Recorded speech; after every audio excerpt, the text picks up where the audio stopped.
Malcontent News is a team of journalists, activists, and researchers with three key missions. A commitment to show an unfiltered view of the before, during, and after of key events, live, as it happens. To defend the First Amendment using our rights of a free press.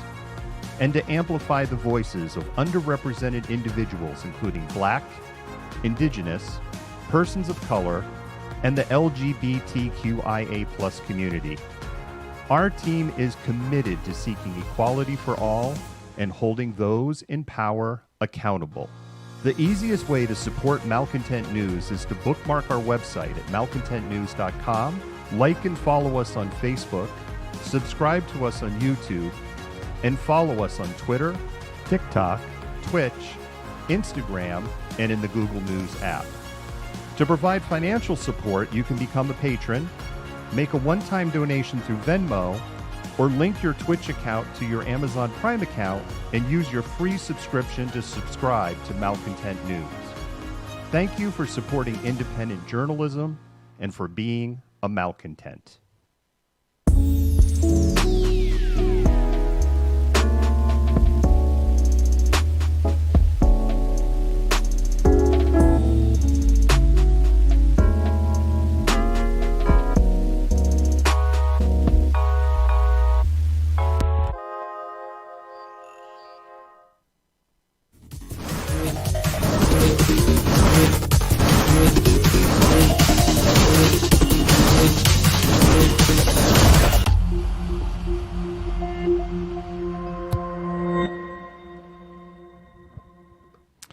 Good evening, Malcontents. I am the Malcontent. I am David, and it is another edition of Malcontentment Happy Hour.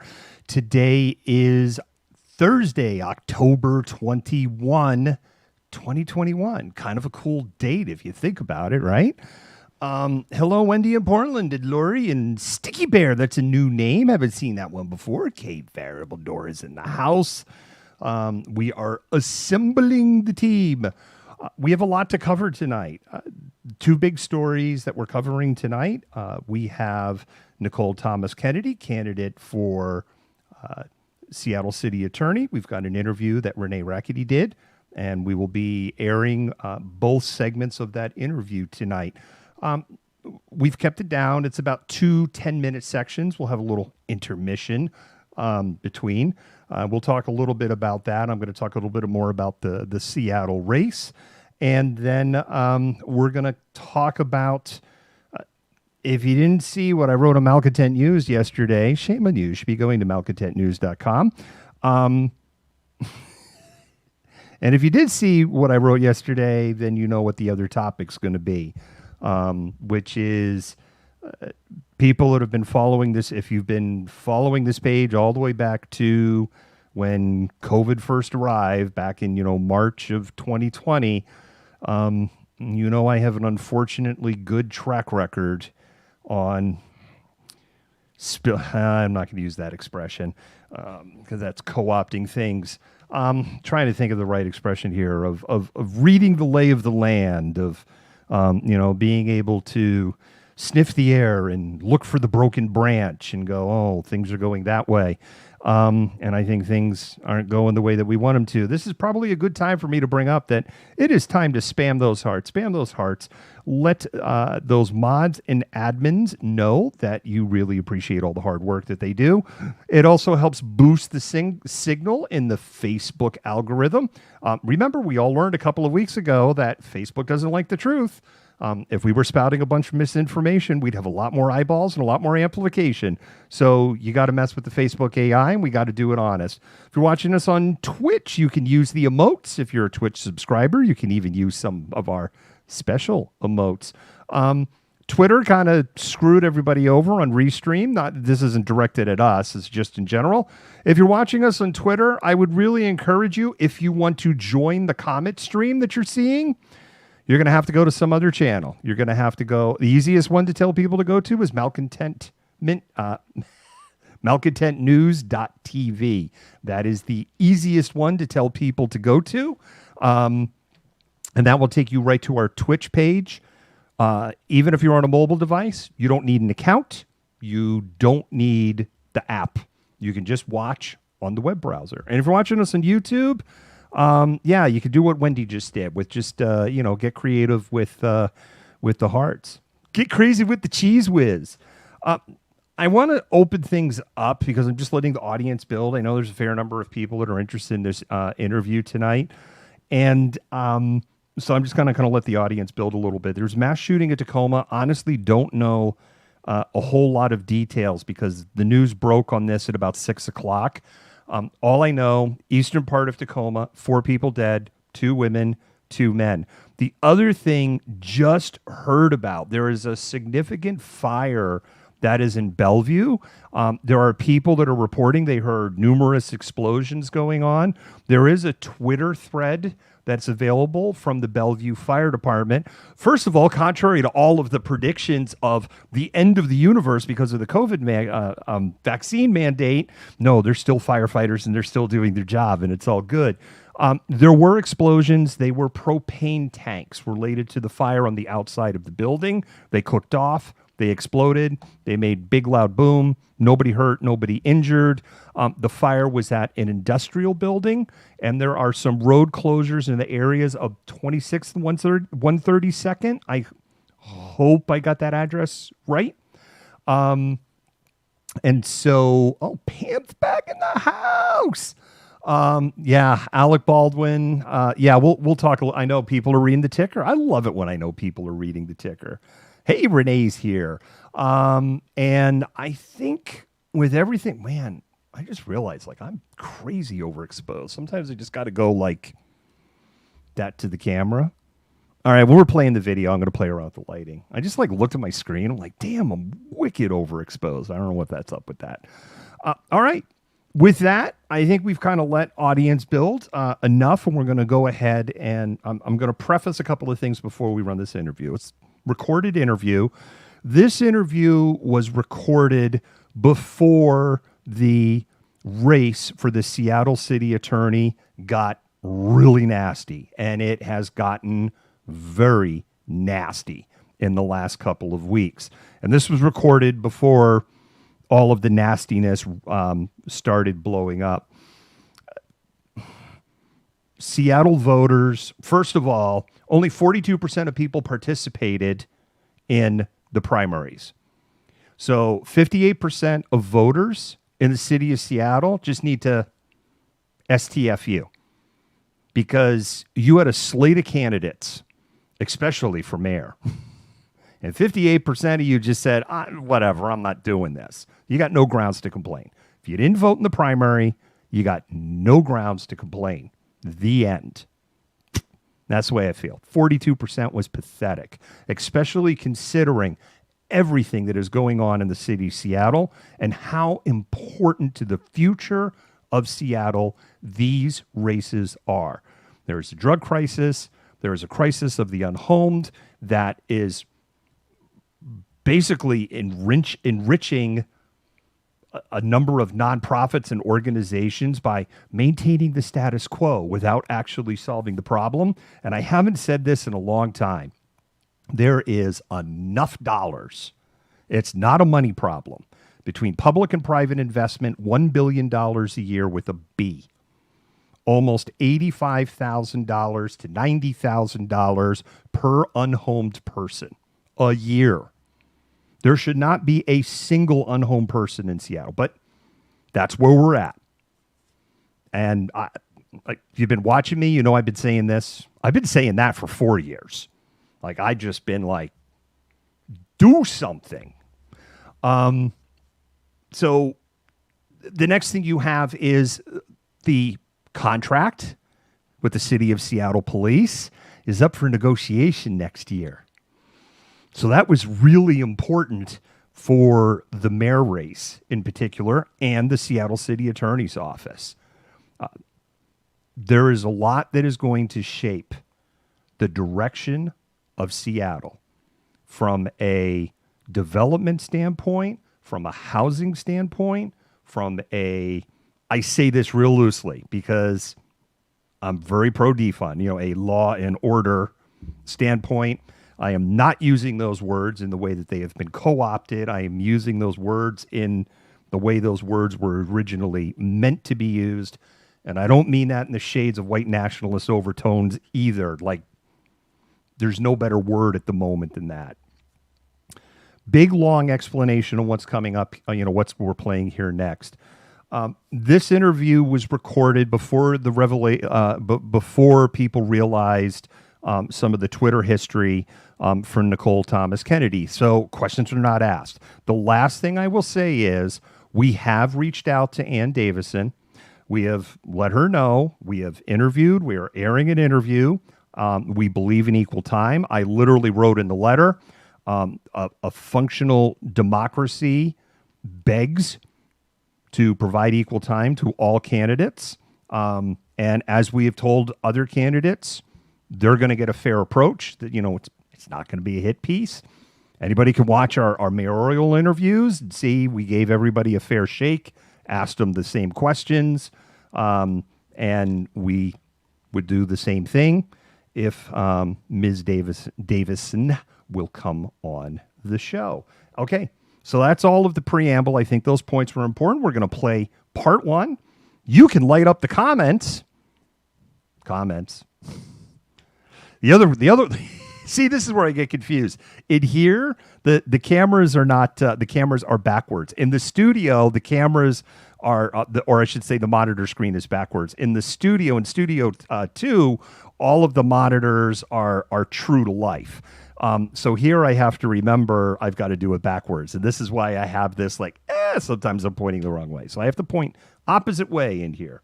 Anyway, talk amongst yourselves. And here we go.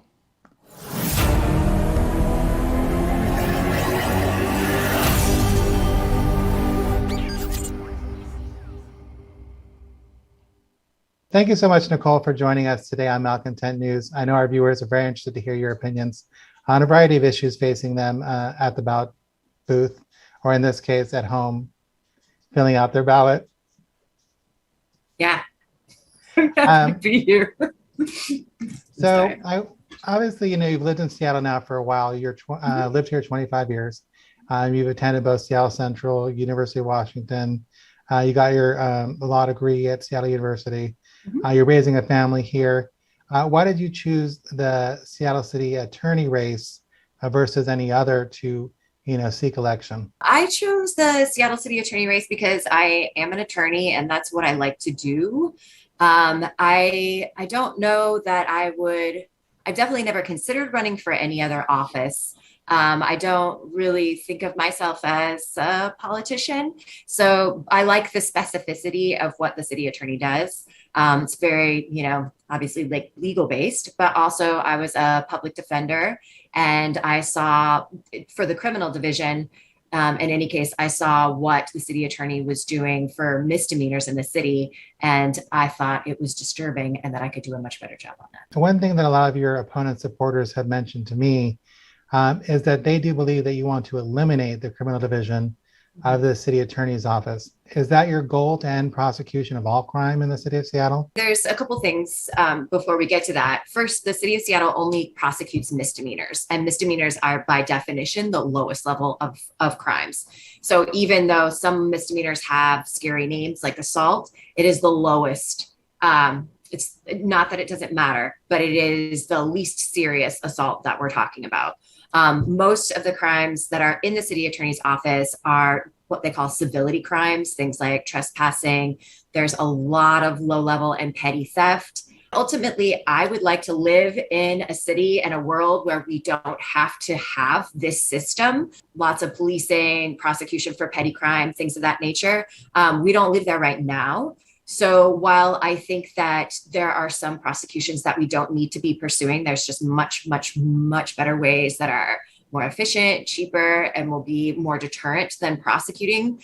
There are some things, like especially when we're talking about repeat DUIs or domestic violence, where I think prosecution has to remain an option until we can build a system that is effectively preventing those things, and systems of accountability of dealing with those things and making sure that we can move forward from them. We don't have those yet, though, but that is the goal of the office, is to, one, not keep spending all this money prosecuting petty crimes that we could deal with in a much easier way. So that I would like to stop doing that pretty immediately. And when I talk about that, I mean sleeping under an awning, jaywalking, stealing from Goodwill, things like that. There's just no point in spending the money on that. We could do it better, but there is some things that will have to remain for now.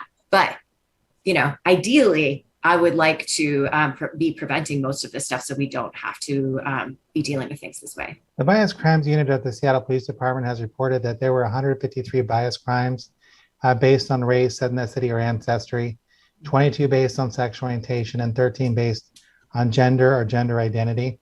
Obviously, many more bias crimes go unreported.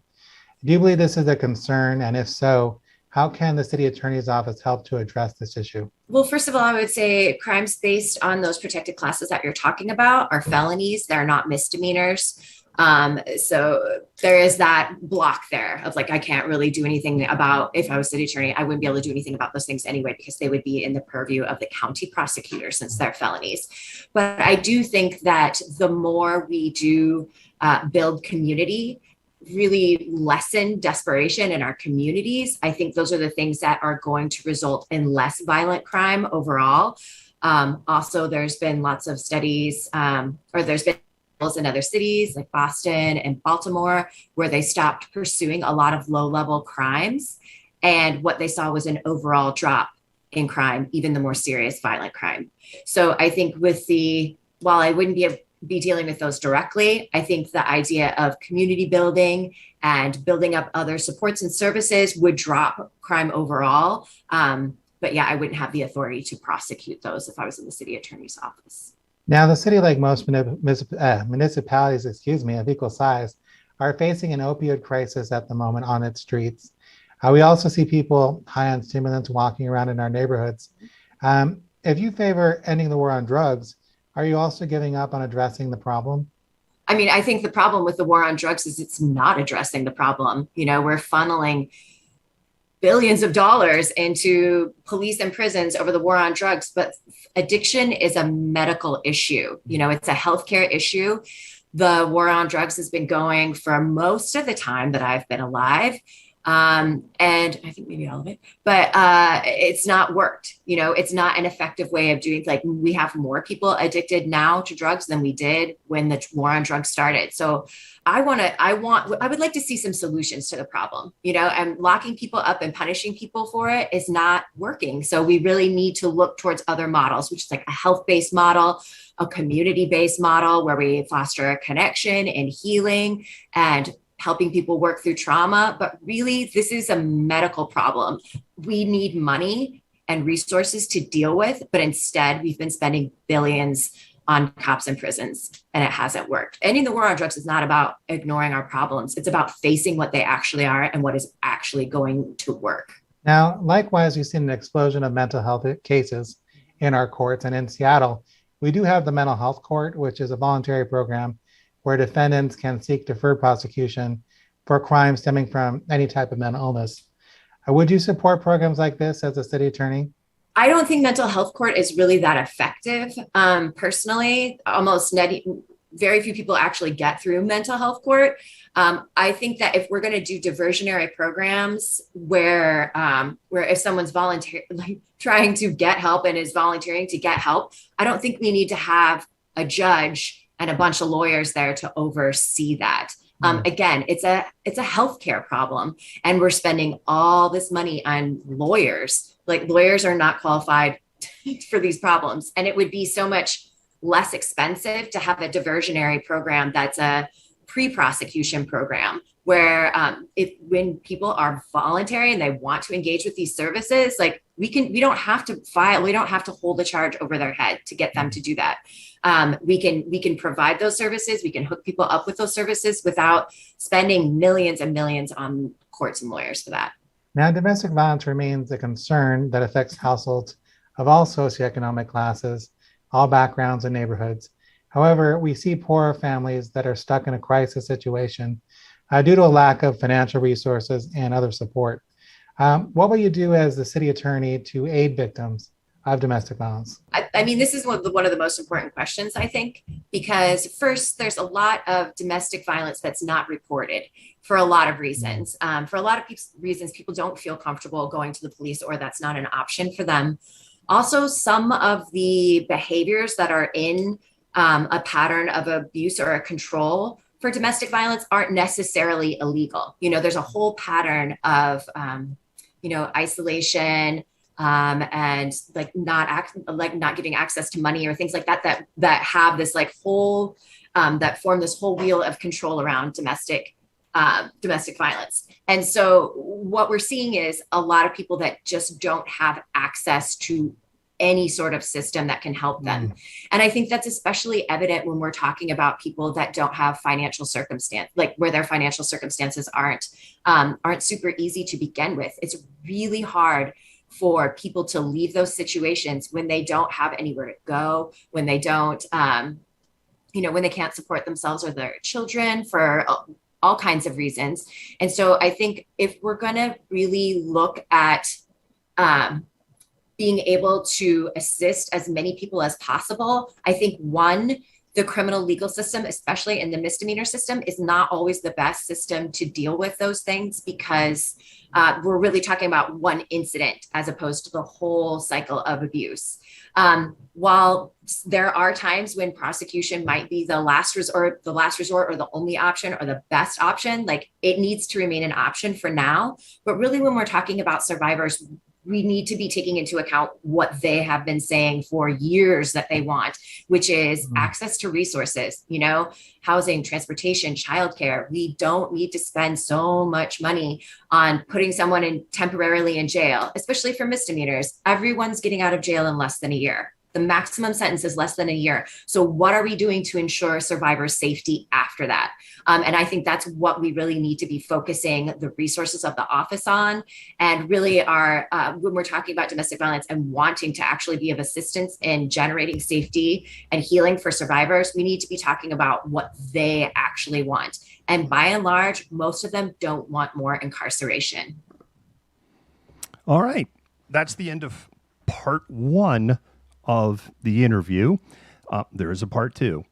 Want to break it up because we live in a Twitter universe where attention span is short. Malcontents aren't wired that way, but other people are. And that's not meant to be a slam on the audience. It's just the reality of what things are. There is one thing that I want to call out where she is correct. And I will say this, if Ann Davison is going to come on, she's going to have to answer this question. Ann Davison has repeatedly said, basically one of her central arguments is, I'm going to be tough on crime. I'm paraphrasing. Tough on crime, felony crimes, I'm going to do it all. And there was a Twitter thread that I actually had commented on, not directed at Ms. Davison, but directed at her supporters. And nobody answered the question because there is no answer to the question because it's impossible. What Ms. Davison is spinning to her supporters is the Seattle city attorney prosecutes felony cases. What happens is felonies are referred to us by King County and it's a felony and we prosecute it. But that's at best disingenuous. When I read this was her position, I put up another tweet asking people, what's her legal background? Because this isn't how it works. Now, the question that I asked her supporters was, look, then this is going to be easy to prove because because other people were coming in and going, that's not how this works. And I'll explain how the world works. And they were like, that's not true. Happens right. And I'm like, okay, then this is going to be real easy to prove. This is what I'm asking for. You can link to me just one case, one, in the last 10 years that have been prosecuted through the city of Seattle attorney's office and municipal court, and a person was convicted of a felony crime in Seattle municipal court. And the answer to that question is never, because that is not how the state constitution is set up. Misdemeanors and gross misdemeanors are handled in municipal court. I have talked about this on end. And this is an area where, and I know that we're interviewing Nicole Thomas Kennedy, and I will say this is a point of order because this is where she went right out of the gate, trying to explain this point. I am trying to explain this point to the listeners because I have written about crime in Seattle, and there's a lot here that I agree with. Like all this petty crime stuff, totally agree with this. I am not in the camp of there should be no prisons. We need massive prison reform. You can go back and read what I wrote yesterday. By the way, we're going to talk a little bit about that. Some people would call me an abolitionist actually on my stance because I do believe the system works perfectly. The system works exactly as designed. The system is completely broken. It needs to be torn down for the foundation and replaced with something that is equitable and better. But if we have Gary Ridgway, serial killer who kills 80 people, I'm sorry. This is where I'm like, okay, I think we need prisons for people like that. So what's happening is you have some truly terrible crime that happens in Seattle. We're not talking about petty crimes. Seattle police collect data and information. They file charging papers, and the charging papers go to King County, not to the city attorney, because they want to do a felony prosecution. Only 6% of criminal cases that go to King County Superior Court ever go to trial. Everything else is either referred back to the municipal courts of the communities that referred those cases over, or they cut a plea deal. The problem is in King County.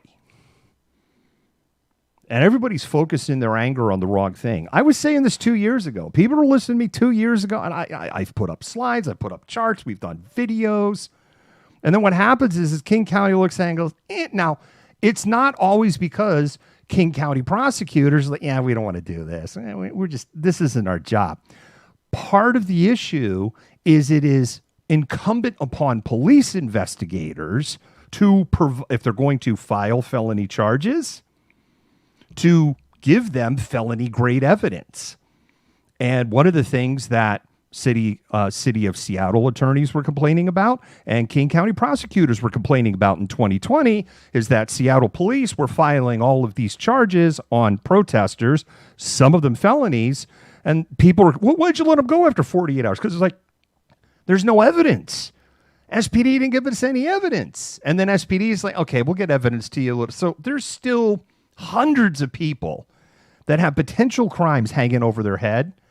And you know, and I know, and they know, they got nothing. And Seattle police it was just to take people off of the chessboard. And the cases are never going to go anywhere. But then what happens is they refer it back to the city. And then, so this is where people get outraged. And I do feel that sometimes this outrage is rightly directed. If you have somebody that has committed a borderline, 1 minute here, malcontents.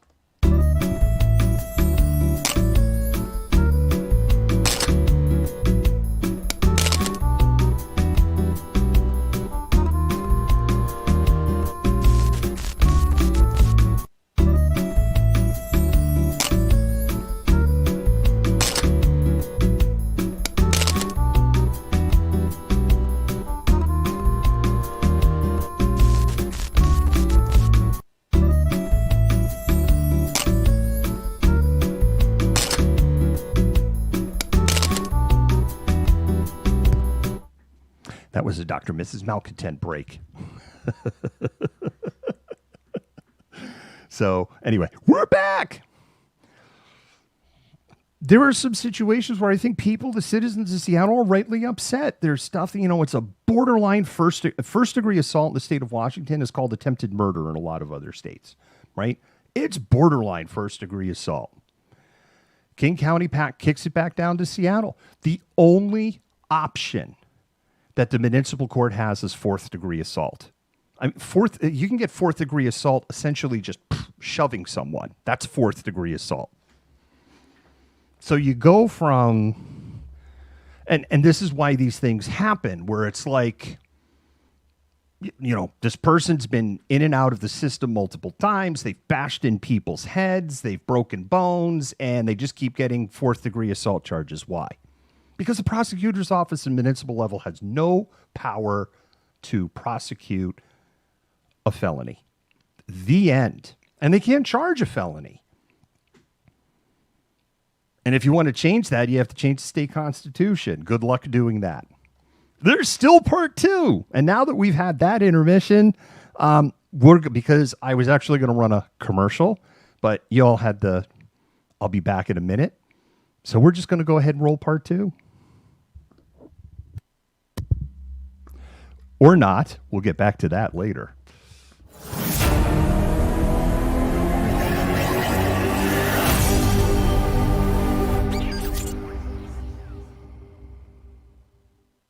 Now, you advocate for defunding the Seattle Police Department, but obviously have no authority over the drafting or approving of the budget.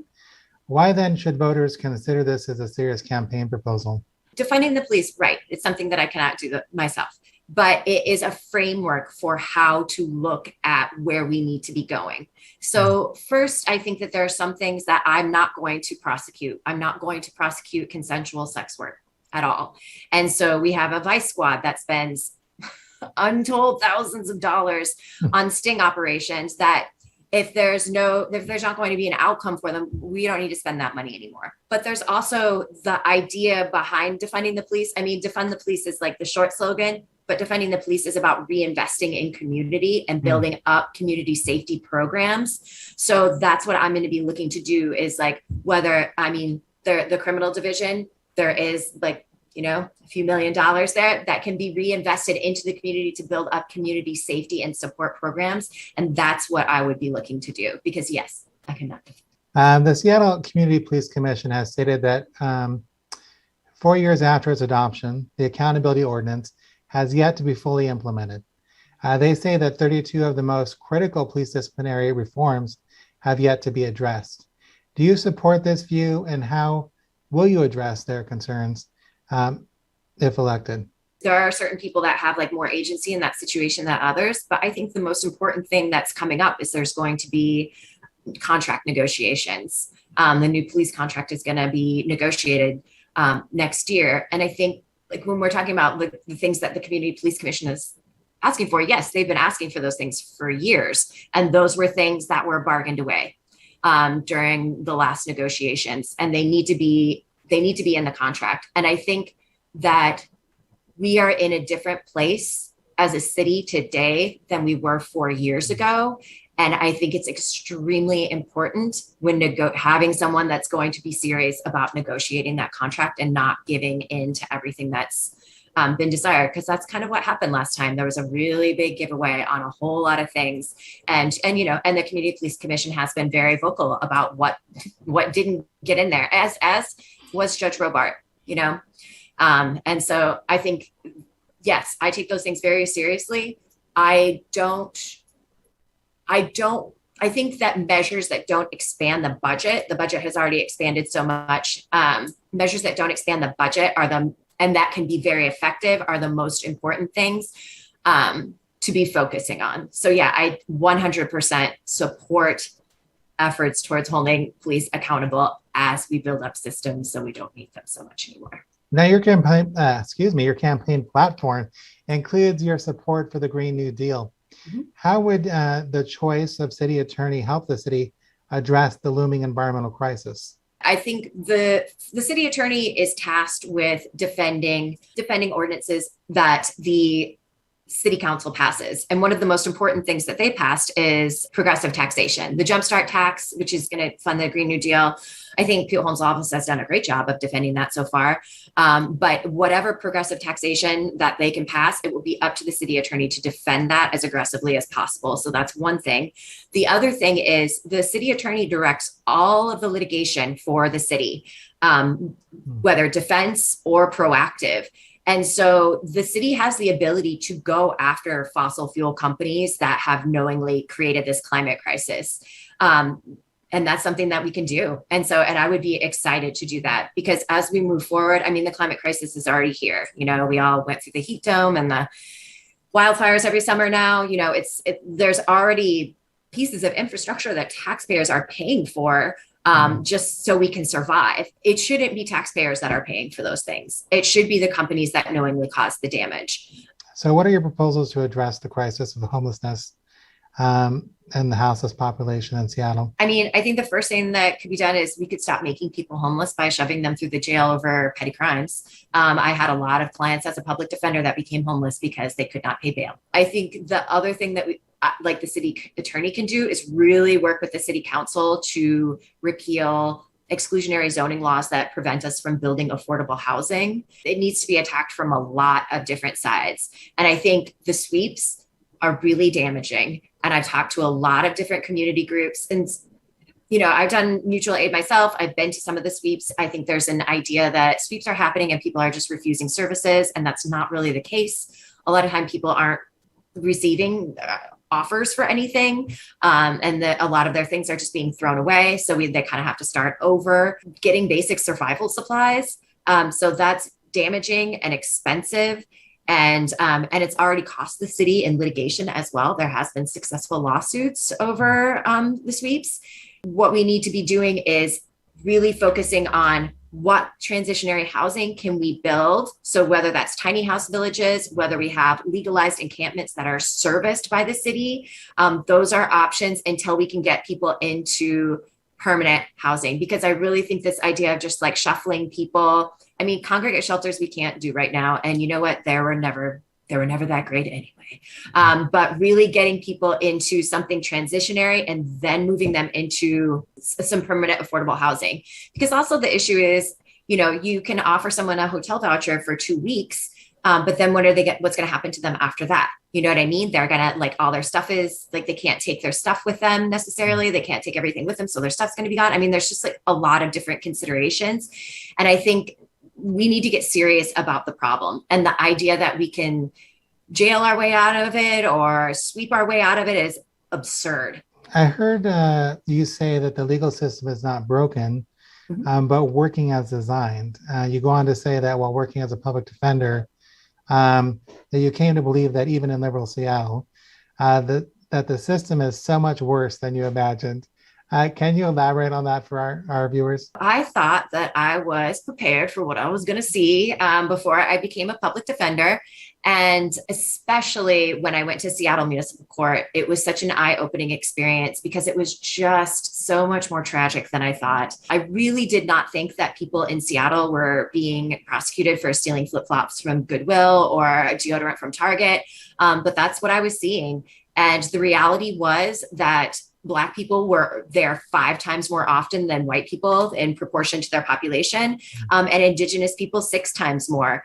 And and to me, that was like, man, this is progressive Seattle. And we are prosecuting someone for flip-flops. Even if someone can pay bail, you know, the process is the punishment, like coming back over and over and over again to court or being put on probation. That's just like, you have to keep showing up all the time, and how that really messed with people's jobs and people putting their lives back together, people with their kids. And there was just a lot of things that I saw in that court were really horrifying. I mean, I saw a single mother come to court one time with her child, and she was required to get a drug and alcohol evaluation. This was her 3rd court appearance. She finally had it done. She couldn't get it done before because she couldn't afford it. She finally had it done, and the judge was angry because it hadn't been done earlier and took her into custody, like in front of her child, like for doing the thing that she was supposed to do. It was just so cruel and unnecessary. And it was sadly not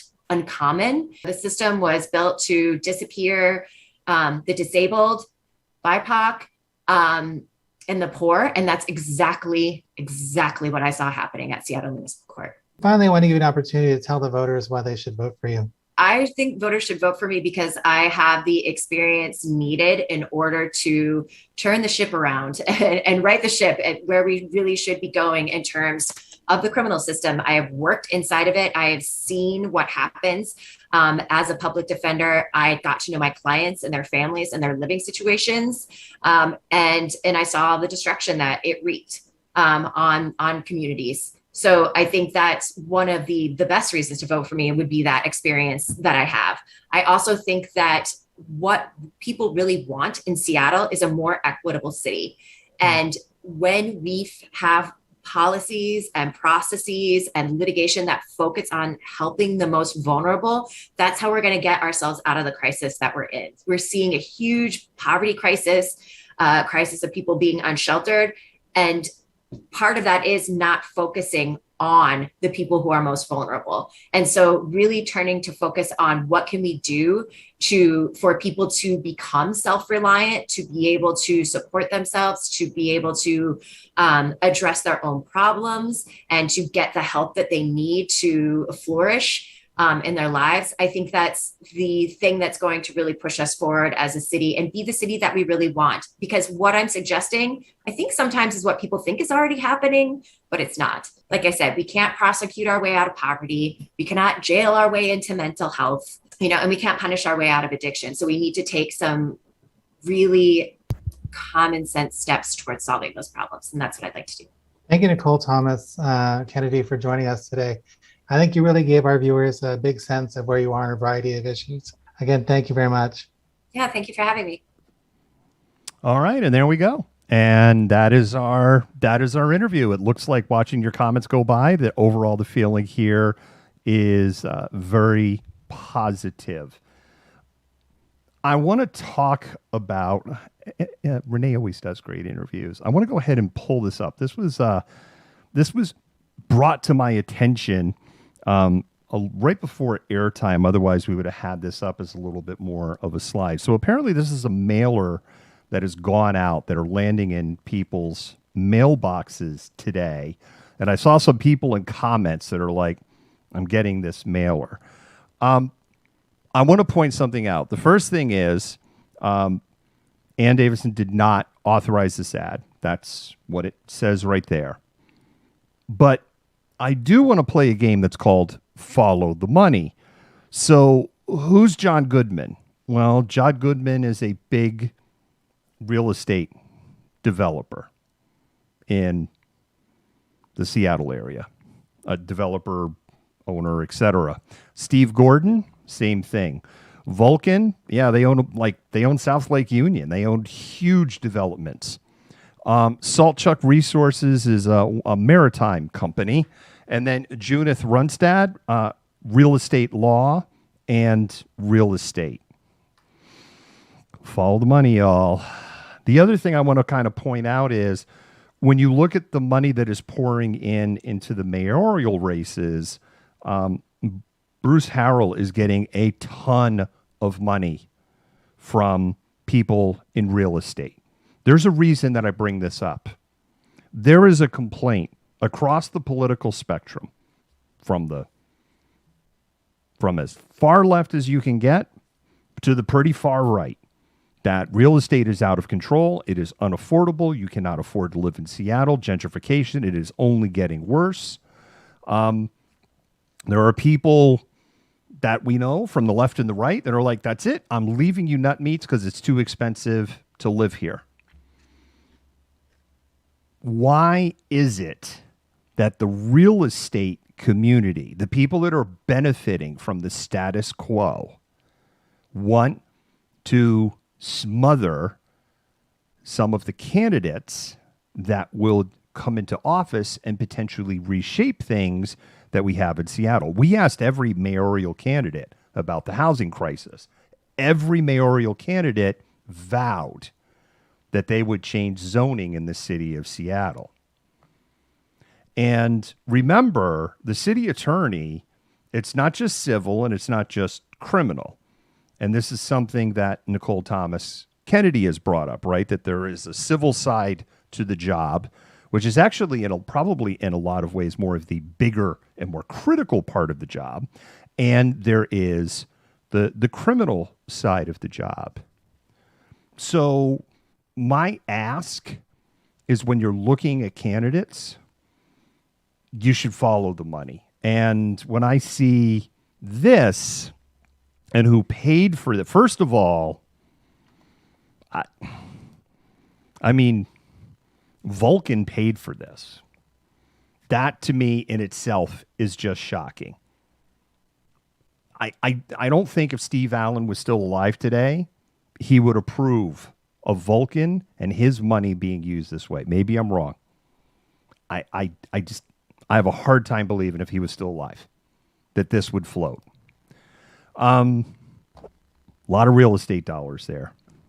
The last thing I want to close on before we move into the next segment is a poll did come out yesterday. And right now, Nicole Thomas Kennedy is trailing behind Ann Davison, and she is trailing significantly. If the election was held today, it is projected in a poll that was done by the Cascadia Advocate. Ann Davison has 43% support. Nicole Thompson Kennedy has 24% support. 30%. 30%. I don't know. Just drives me crazy. Like, really? The election's like 2 weeks away. You've had months to figure this out, and you don't know. And 2% are like, I'm not voting. If this is the way I have to pick from these two, then I'm out. I sure hope the 2% that said they're not voting voted in the primaries. There's some things that you need to read into this poll. Where in the national elections, we did a lot of poll analysis. We like nailed, like, can I bring that up again? How we nailed the national election, like almost to the electoral vote. How we didn't get Arizona. We missed Arizona. We did get Georgia, but we missed Arizona, and we flip-flopped the one electoral vote in Nebraska and the one in Maine. I thought Maine was going to go all, and I thought Maine would split, and that North Dakota would go, that Nebraska would go all Trump, and it actually was the other way around. Nebraska, one electoral vote, went to Biden, and in Maine, that didn't happen. It all Trump. They reversed. That's the bottom line to that. So let me talk a little bit about these numbers here. First of all, nobody's at 50%. Even if you margin of error, but nobody's at 50%. You have 30% that say not sure. Being behind by a 19-point margin, that's a tough hole to dig out of. When you have this many unsure, it gets really hard to kind of go where things are going to go. In the initial question that was asked, the first round of questions was, who would you vote for? Would you vote for Ann Davison, Nicole Thomas Kennedy, or you don't know? And that was 39% and 22%. And then they were basically the people who said, I don't know. They're like, okay, if you had to pick, who are you going to pick? So, that's a 17-point margin with almost 40% of Seattle voters going, I don't know who I'm going to vote for. I think part of that is because Nicole Thomas Kennedy has some history and Davison has some history. We don't do endorsements. And I will just close kind of this segment on, we've extended to Ann. And some of the things that I talked about and all, I'm going to go the other, we're going to go the other side if Ann will come on the show. I firmly believe that if somebody's running for office, they come into a journalist organization, they should get fair treatment. They should be asked fair questions at this point, but they should get fair treatment. And we will offer the same respect that was done in that interview. Seattle voters, you got a lot to choose. And I would just say, choose really wisely on what you do next. With that, we'll roll a spot, and then we're going to go to our next segment.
We can dream. I keep telling everybody, I think it's going to be 2022, but we can dream.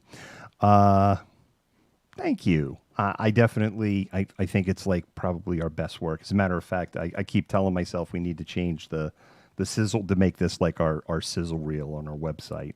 I really do think that segment there is our best work that we have ever done.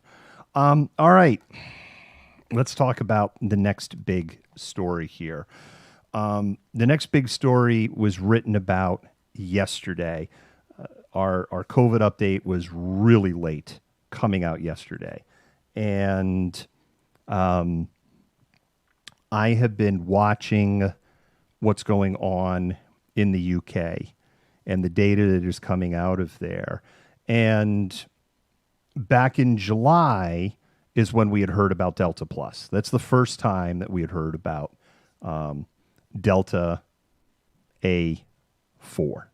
Because there's Delta A1, Delta A2, Delta A3, Delta A4. There's multiple genomic mutations of Delta. Actually, I just saw the hearts out of... Go ahead and spam those hearts again. Spam those hearts, let you, the mods and admins know you really appreciate all the hard work that they do for you and also help amplify the truth on the Facebook algorithm and to a lesser extent the Twitch one. And I don't even know about YouTube and Twitter. I don't even know if anybody's even watching on Twitter. I don't know. I may just drop streaming on Twitter because like the whole they just mucked it all up. Anyway, with all that said, been watching the data that came out of there. I know people are like Mu and Gamma. I said hey, there's Mu, and I was like, I remember there's 69 cases of Mu in the United States. It's been found in 49 of 50 states, and I'm like, this is not news.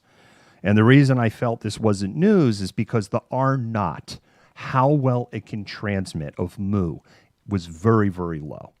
And so I didn't feel that Mu was a big deal. Gamma had me nervous, but Gamma also was not transmissible enough, and Gamma has largely been squashed. Right now, on planet Earth, the Delta variant, as well as the A1, A2, A3, A4, right? There's 4 subvariants up. That's it. Delta Plus is A.4.2. So Delta Plus is A4. Delta Plus, you could kind of say, has additional mutations. It is mutated again in the UK. And the mutations that are there don't involve the spike proteins, its ability to bind. And that is good news, because what that means is it is no more virulent than Delta. And I know it's really weird to go, well, that's good news, because, of course, Delta, as we know, is way worse than Alpha and way worse than the original strain. However, these 2 additional mutations that have happened to A42 increase the transmissibility. And if you've watched the show, if you've heard me talk about this, and as we were starting to see here in the States the Delta curve go like this, I've said consistently, there are 3 things you need to watch for in the next mutation. The first thing is it's got to be more transmissible than what we've got. Damn it. We got something that's more transmissible than what we got. The second thing then you have to ask the question is like, well, then, how sick does it make people, right? Because some mutations may happen and it may lessen how sick thing, right? It doesn't always go up. And in this case, it's about equal. It's just like, well, it's better than the alternative, but it would have been nice if it had gone the other way. In the UK, let's get to the punchline. 6% of detected cases now are this AY42 mutation, and it's going this way. So it's spreading. And the UK is interesting because there are people... I have receipts on this, because back on September 18th, I was saying how people were pointing to the UK as a proxy for the path of the Delta variant in the United States. And I was like, I'm looking at the data coming out of the UK and I'm not seeing it. As a matter of fact, if anything, I think the data that's coming out of the UK is more concerning. Now, we know that in Israel, they were able to tamp it down. Now, how did they tamp it down? Because they went crazy with the booster shots. And you get a booster, and you get a booster, and you get a booster. The other problem in the UK is that they have widely distributed the AstraZeneca vaccine, which is a viral vector vaccine. What have we learned in the last 12 months? The viral vector vaccines are not as effective. Sputnik 5, viral vector vaccine also. They're not as effective as the mRNA vaccines. And the AstraZeneca one is even less effective than, sorry, a little fuzz in my eye, or even less effective than the Johnson & Johnson vaccine. And the UK has a lot of people with the AstraZeneca vaccine. The other thing is, we have a TikTok on this, by the way. You can go to our TikTok, Malcontent News. You can go to our TikTok channel. There's a TikTok that goes and shows all of this. The good news out of the UK, they have really high case rates. They have pretty bad hospitalizations rates, but the death rate is really low. It isn't anything when they had the Alpha variant in the winter of 2020 and into early spring of 2021. It's not even close. You're talking nya and nya. Yeah, I don't know. There we go. You're talking nya and nya, literally. And all through the initial Delta A1 surge in the UK, it was just this low line. Remember, nobody said vaccines are not 100%. And whenever it goes, well, the vaccine doesn't work because people still get sick. I go, link to me to any vaccine that is 100% effective. You can link to me to one vaccine that is 100% effective. I'll eat my hat. And I know I'm never going to eat a hat because there is no vaccine that is 100% effective. Nobody said that the vaccine was going to be one and done, except for Donald Trump. And I think I brought this up on Monday's show. I don't necessarily blame Donald Trump for that. Donald Trump was like trying to keep like childlike optimism over the spread of COVID in some weird dystopian way. And I'm sure that behind the curtain, Bricks, Fauci, and others were just like, why is he saying it's just one shot and that's it? And yay, like, what is he doing? It's no one else said this. You go back and look. That was like the big question. When are you going to have to get revaccinated? I remember seeing some stories saying it might be 5 years. And I remember thinking, it's not going to be 5 years. It's a flipping coronavirus. It's slippery. It's going to mutate. We're going to get shots once a year. I've been saying that for a long time. I'm not surprised. My readers, my listeners aren't surprised. I wish more people read and listened to us on this. I think that there is a perfect storm. So I've talked about AY42. I've talked about the increase in transmissibility. I've talked about how the UK never really got out of a Delta surge, that they're now like, it's all going in the wrong direction. And their cases are up 18% in a week. I literally just looked it up. And that's not the only place. Half of the nations in Europe, COVID cases are going up. And in Russia, they are having their worst COVID crisis since all of this has started. All that misinformation that you spread is just come back home.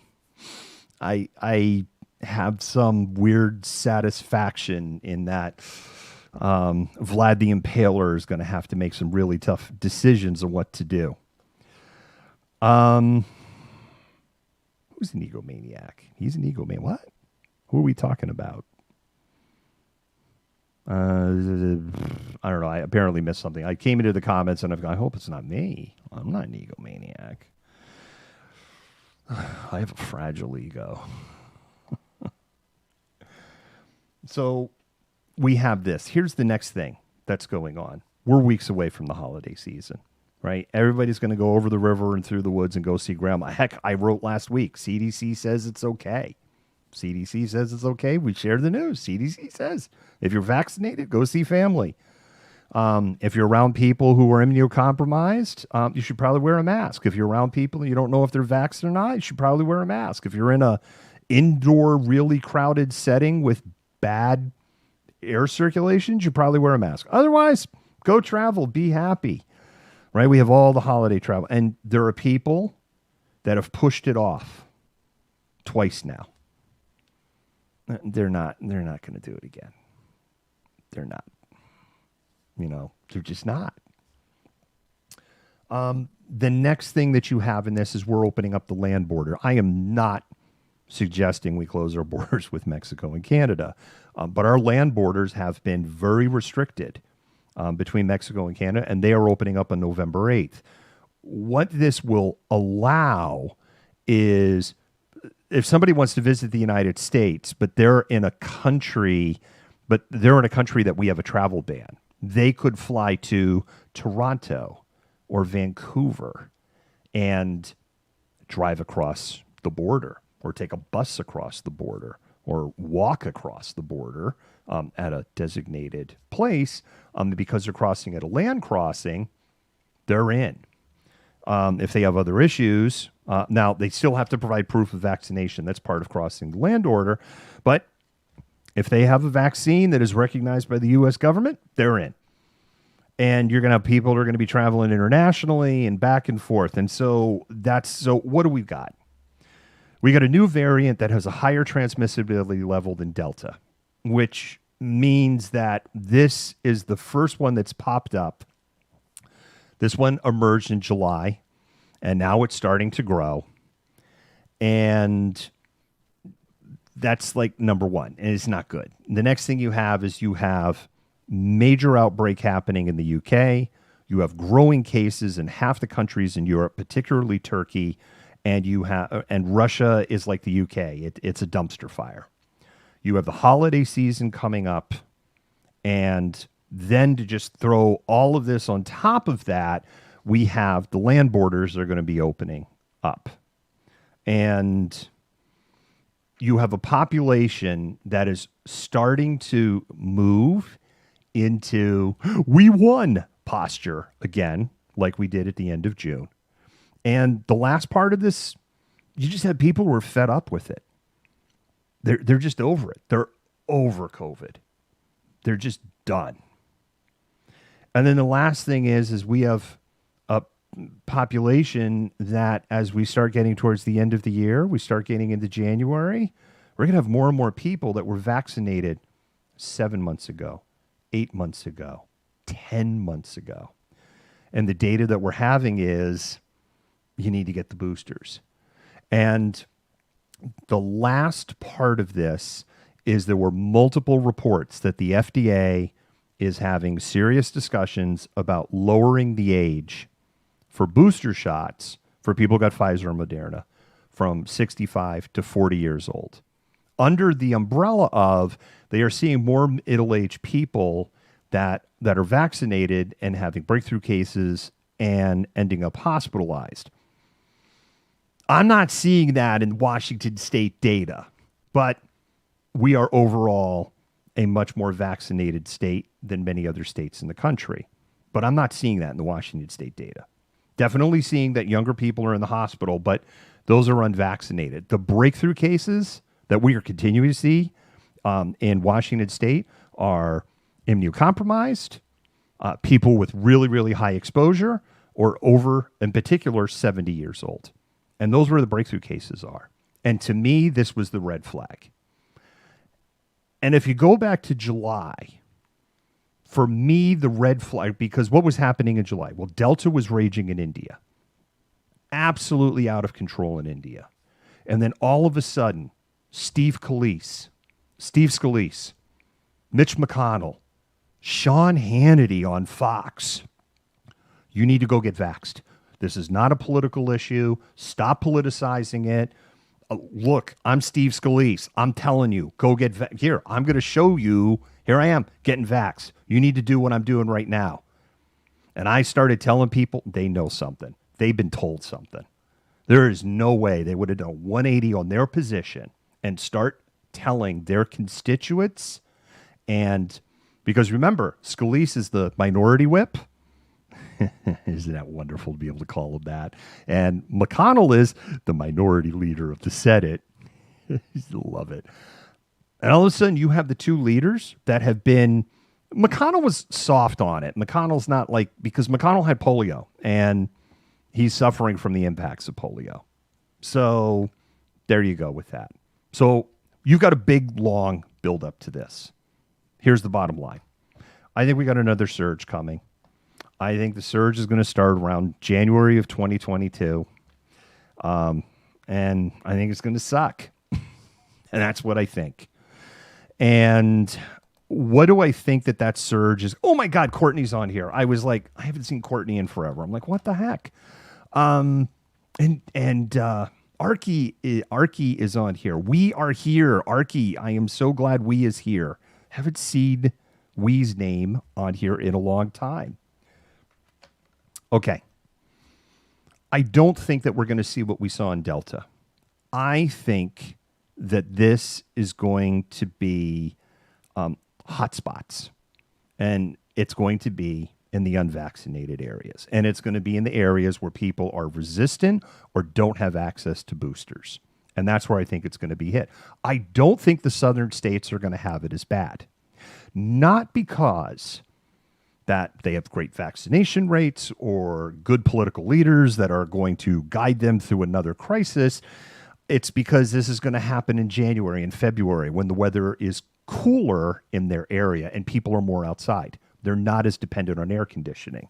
And so we know when people move to outside activities, we see the cases go down. When people start moving inside, whether because it's so hot and they're in air conditioning or it is so cold, they're moving to the heat, the cases go up. We know we have almost 2 years of data on this. This is going to be on the northern latitudes.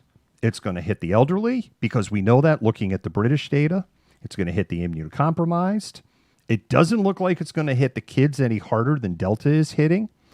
And it's going to hit the unvaccinated. And I've hinted around this, and I'm going to say it. Everybody, vaccinated or not, is going to have a date with COVID. Everybody. The question is, are you vaccinated? How well are you vaccinated? Are you vaccinated plus natural immunity? Because there's a ton of evidence that says natural immunity plus vax equals power. Like, that's the bet. But of course, the problem is to get the natural immunity, you're rolling the dice that you have a 1.7% chance of dying. I'm not going to take the calculated risk of the vaccine on the 1 in a million chance I may have a negative reaction, but I'm going to roll the dice on the almost 1 in 50 chance that I'll die to get natural immunity. Yeah, that logic is friggin' pure. That's what I think is going to happen. I do think there are some wild cards to this. I think that there is some things that can happen that could make this not as bad. And I want to go over what those wild cards are. The first thing is how many kids 5 to 11 get vaccinated. We are expecting to see within the next couple of weeks vaccinations for 5 to 11 years old approved in the United States. If it's approved by, say, the 8th of November, just hypothetically, and you're a parent, you run your kids and get them vaccinated on the 8th of November, and right at the 3-week mark, they get their next, I don't know what, 8 plus, on the 29th, they get their next one. Then they're fully vaccinated on December 13th.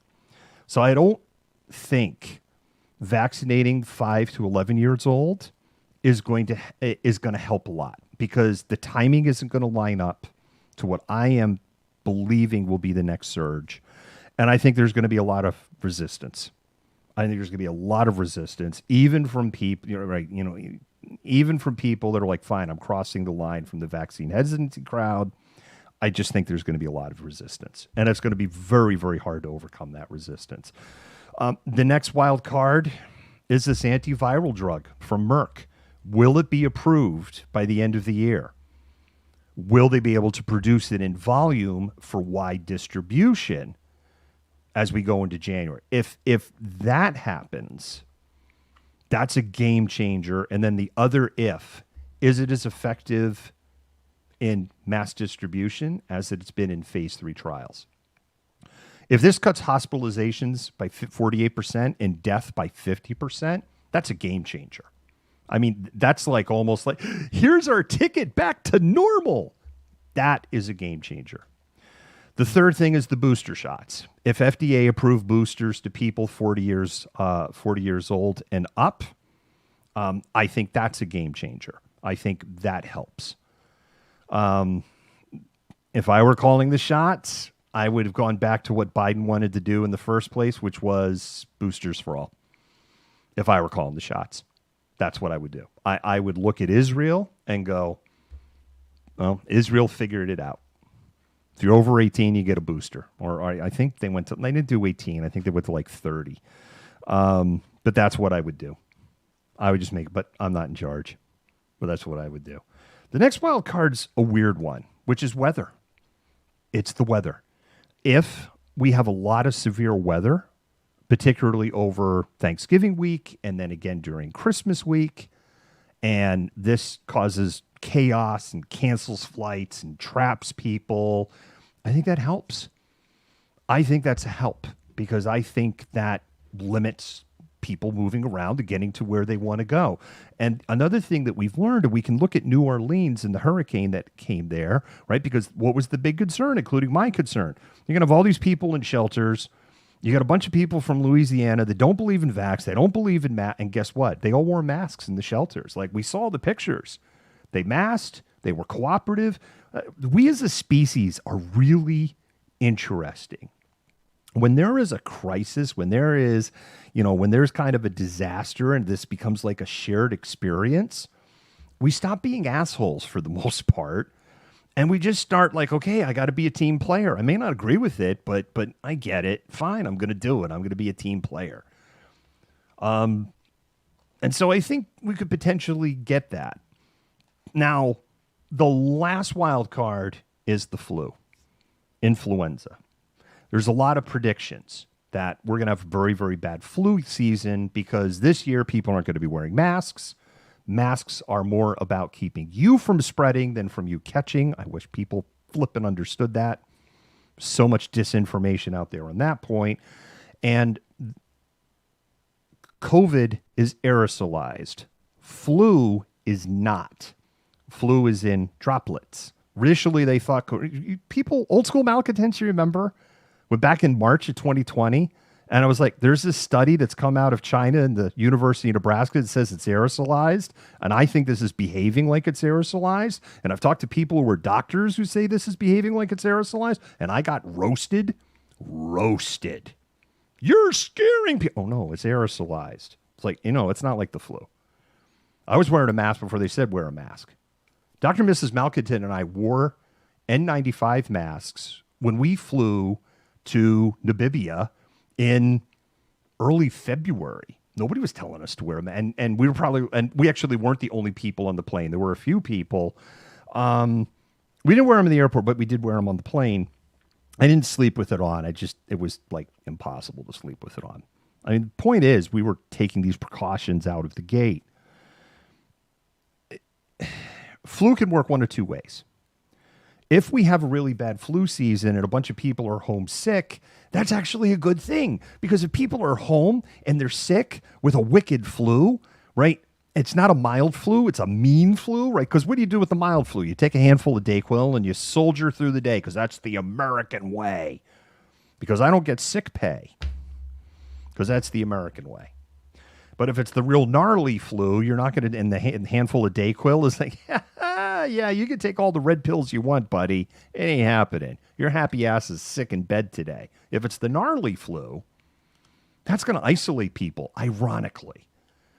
And then a disease like COVID's going to have a harder time to spread. The other thing is if it's a particularly gnarly flu and people start I actually think it may, because not everybody's thick in the head. I think there's going to be people that are like, I didn't get the flu last year wearing a mask.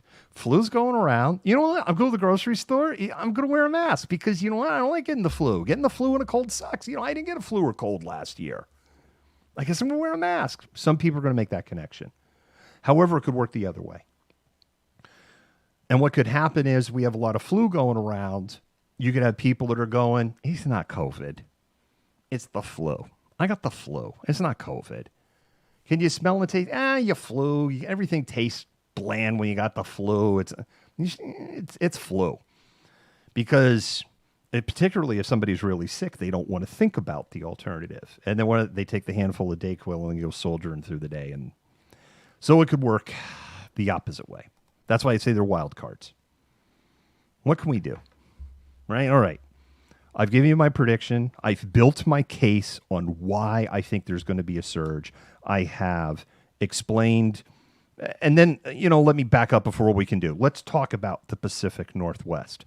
I think Oregon and Washington as states, I think California, Oregon, Washington will do okay. I really do believe that this next surge is going to be an epidemic of the unvaxxed. I think this will transmit with children, people that were vaccinated a year out and didn't get boosters, people immunocompromised, people who have comorbidities that lower the immune system, like type 2 diabetes, obesity. I think those people are at risk. But I really think because of the transmissibility rate, that this is going to tear through anybody who didn't get Delta, didn't get Alpha, didn't get the original strain, or maybe they got the original strain back in 2020, and that natural immunity is gone, and they've just told them, I got natural immunity, I had it, so I got immunity forever. It's like, no, there's no data that supports that. Those are the people at risk.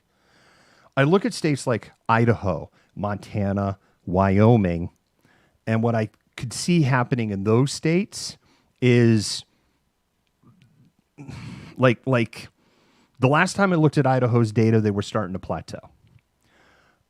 But there's really no sign. And Idaho officials were just saying, it's like, there's no sign things are going down, right? It's just, we've hit a peak and it's just going this way. I think Idaho maybe drops down and then it just goes back up. And all 1.9 million people that live in the state of Idaho have a date with COVID coming up. And the same thing in Montana and the same thing in Wyoming. I think and North Dakota I would throw in there too. I think these states will just start to go down and it's just going to go the other way because they don't care. I don't care as harsh. They don't believe in the science. They don't believe in the data. I'm not going to live in fear. Oh, okay. Well, then get the shot. I'm afraid of needles. The irony, just the friggin' irony of it. Alaska's weird, right? Because when it gets all Alaska, everyone's really isolated when it gets all Alaska. Yeah, everybody is inside, but particularly when you get outside of like Anchorage and Fairbanks, and Juneau, the cities, people are really friggin' isolated. And even if they're outside, they're probably wearing a mask because they don't want to get frostbite. I'm not saying this flippantly, right? So I think Alaska's okay. I think Hawaii's in trouble. That's a state because travelers. And again, I think Hawaii's in trouble. I think the northern states, I look at states like Michigan, Ohio, Indiana, Pennsylvania, New York, New Hampshire, Maine, Massachusetts, the areas that are unvaccinated. And I'm just like, this is just like coming at the word. Utah, in the areas that get particularly cold, right? Because Utah, the desert gets cold down there, but there's areas where it doesn't snow much and you can still kind of do the outside thing. These are the states I'm really worried about. I think in California, right, you have the same people that tried to recall Newsom. It's going to be those same counties that are going to get hit hard. Oregon, Southwest Oregon, same counties, Grant Pass, Medford, Ashland, eastern half of the state. It's just going to be a dumpster fire. Washington is mixed. Like Spokane County is over 50% vaxxed. That's total population, 100% vaxxed. So I think it's mixed. I think, counties like Stevens, which is barely 30% vaxxed, and these smaller counties, Furry, Garfield, Assateague, I think they're in trouble. I think you're going to see a lot of cases there. I worry for Spokane County because what I'm worried about is people from Idaho coming across the friggin' border, dragging Delta Plus. And I do think this will be driven by Delta Plus, dragging that in. And then the second concern is looking for tests and looking for hospitalizations. Another thing I'm really wondering, actually, and I know I've been kind of ignoring your and yes, I'm seeing some of the contents here and I'll be getting a booster soon because I do want to get to what can you do? Because I do want to talk about. There's 10 things you can do to help. Here's the first thing. I doubt this probably applies to anybody that's listening to me right now. If you're not vaccinated, get vaccinated. I'm done arguing with people over it. You're going to do what you're going to do. You're in the casino and you're rolling sevens over and over and double or nothing, man. 7, double or nothing, 7. You're going to roll a 2 or a 12. You're eventually going to roll a 2 or a 12. Well, look at that experimental drug. You'll get the dead fetus juice. That's an experimental drug. You're probably going to demand this Merck. There's so much misinformation about the Merck drug. You won't get that. I don't want that. That's just overcharging me for ivermectin. Please get vaccinated. If you're eligible for a booster shot, get your booster shot. Do it as soon as you can. Do not be like, I'll do it after the holidays, because you get the booster, it's 2 weeks. Get the booster, it's 2 weeks. Get the booster as soon as you can. If they approve booster tomorrow, right, because it looks like it's very likely boosters for J&J and Moderna, but if I can find a place, I'm getting a booster tomorrow night. If I can find a place, and I'm just writing on, then I'm like, okay, and I'm dead on Saturday. That's it. I'm dead. If you have a child from 12 to 15 and they're not vaccinated, get them vaccinated. Do it now, or by early, because again, you have this window. It takes 5-6 weeks to reach peak immunity, so do it now. If vaccinations open up for 5 to 11-year-olds, do it as fast as you can. And I think there's going to be a scramble, and I think it's going to be tough to find appointments. I think because you have people with boosters, people getting influenza, stragglers still getting vaccinated, and people want to get their kids vaccinated all at the same time, as all of the pharmacies are just operating on skeleton crews because capitalism sucks, seize the means of power. And that's what I think.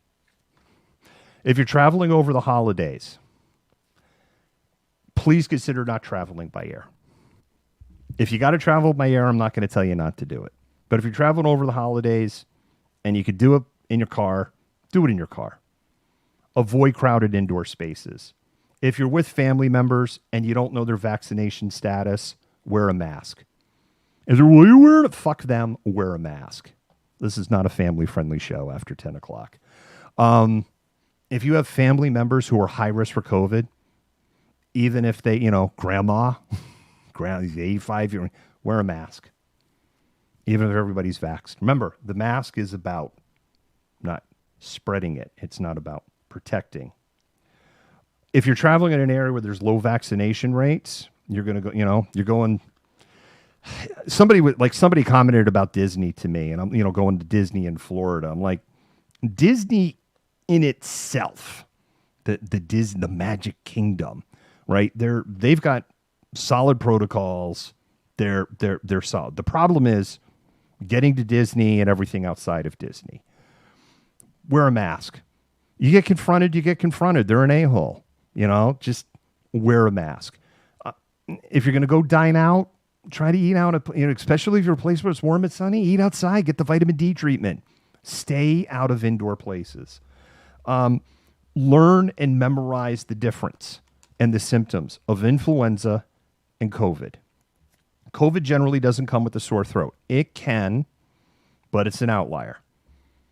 But influenza can come with a sore throat. COVID comes with wiping out your ability to smell and taste. Influenza just kind of makes everything taste bland.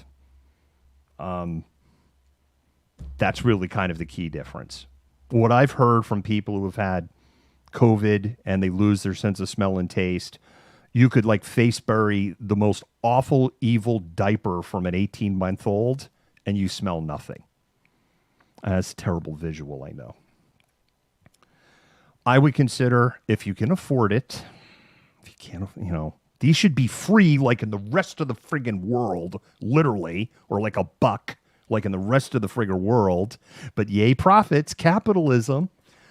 If you can afford it, 2 rapid tests for each family member in your home. So if you have 4 family members and you can afford it, get 8 rapid tests. And because the thing is, when this surge comes, and I believe the surge comes, you're not going to be able to find rapid tests on the store shelves. So you might as well just buy them and put them on the shelf now. The reason I say 2 is they're not as accurate as a PCR test. They're accurate, but they're not as accurate. So if you do one and you get a negative, then you go, okay, it's negative. And if you're getting worse, then maybe a few days later you test again.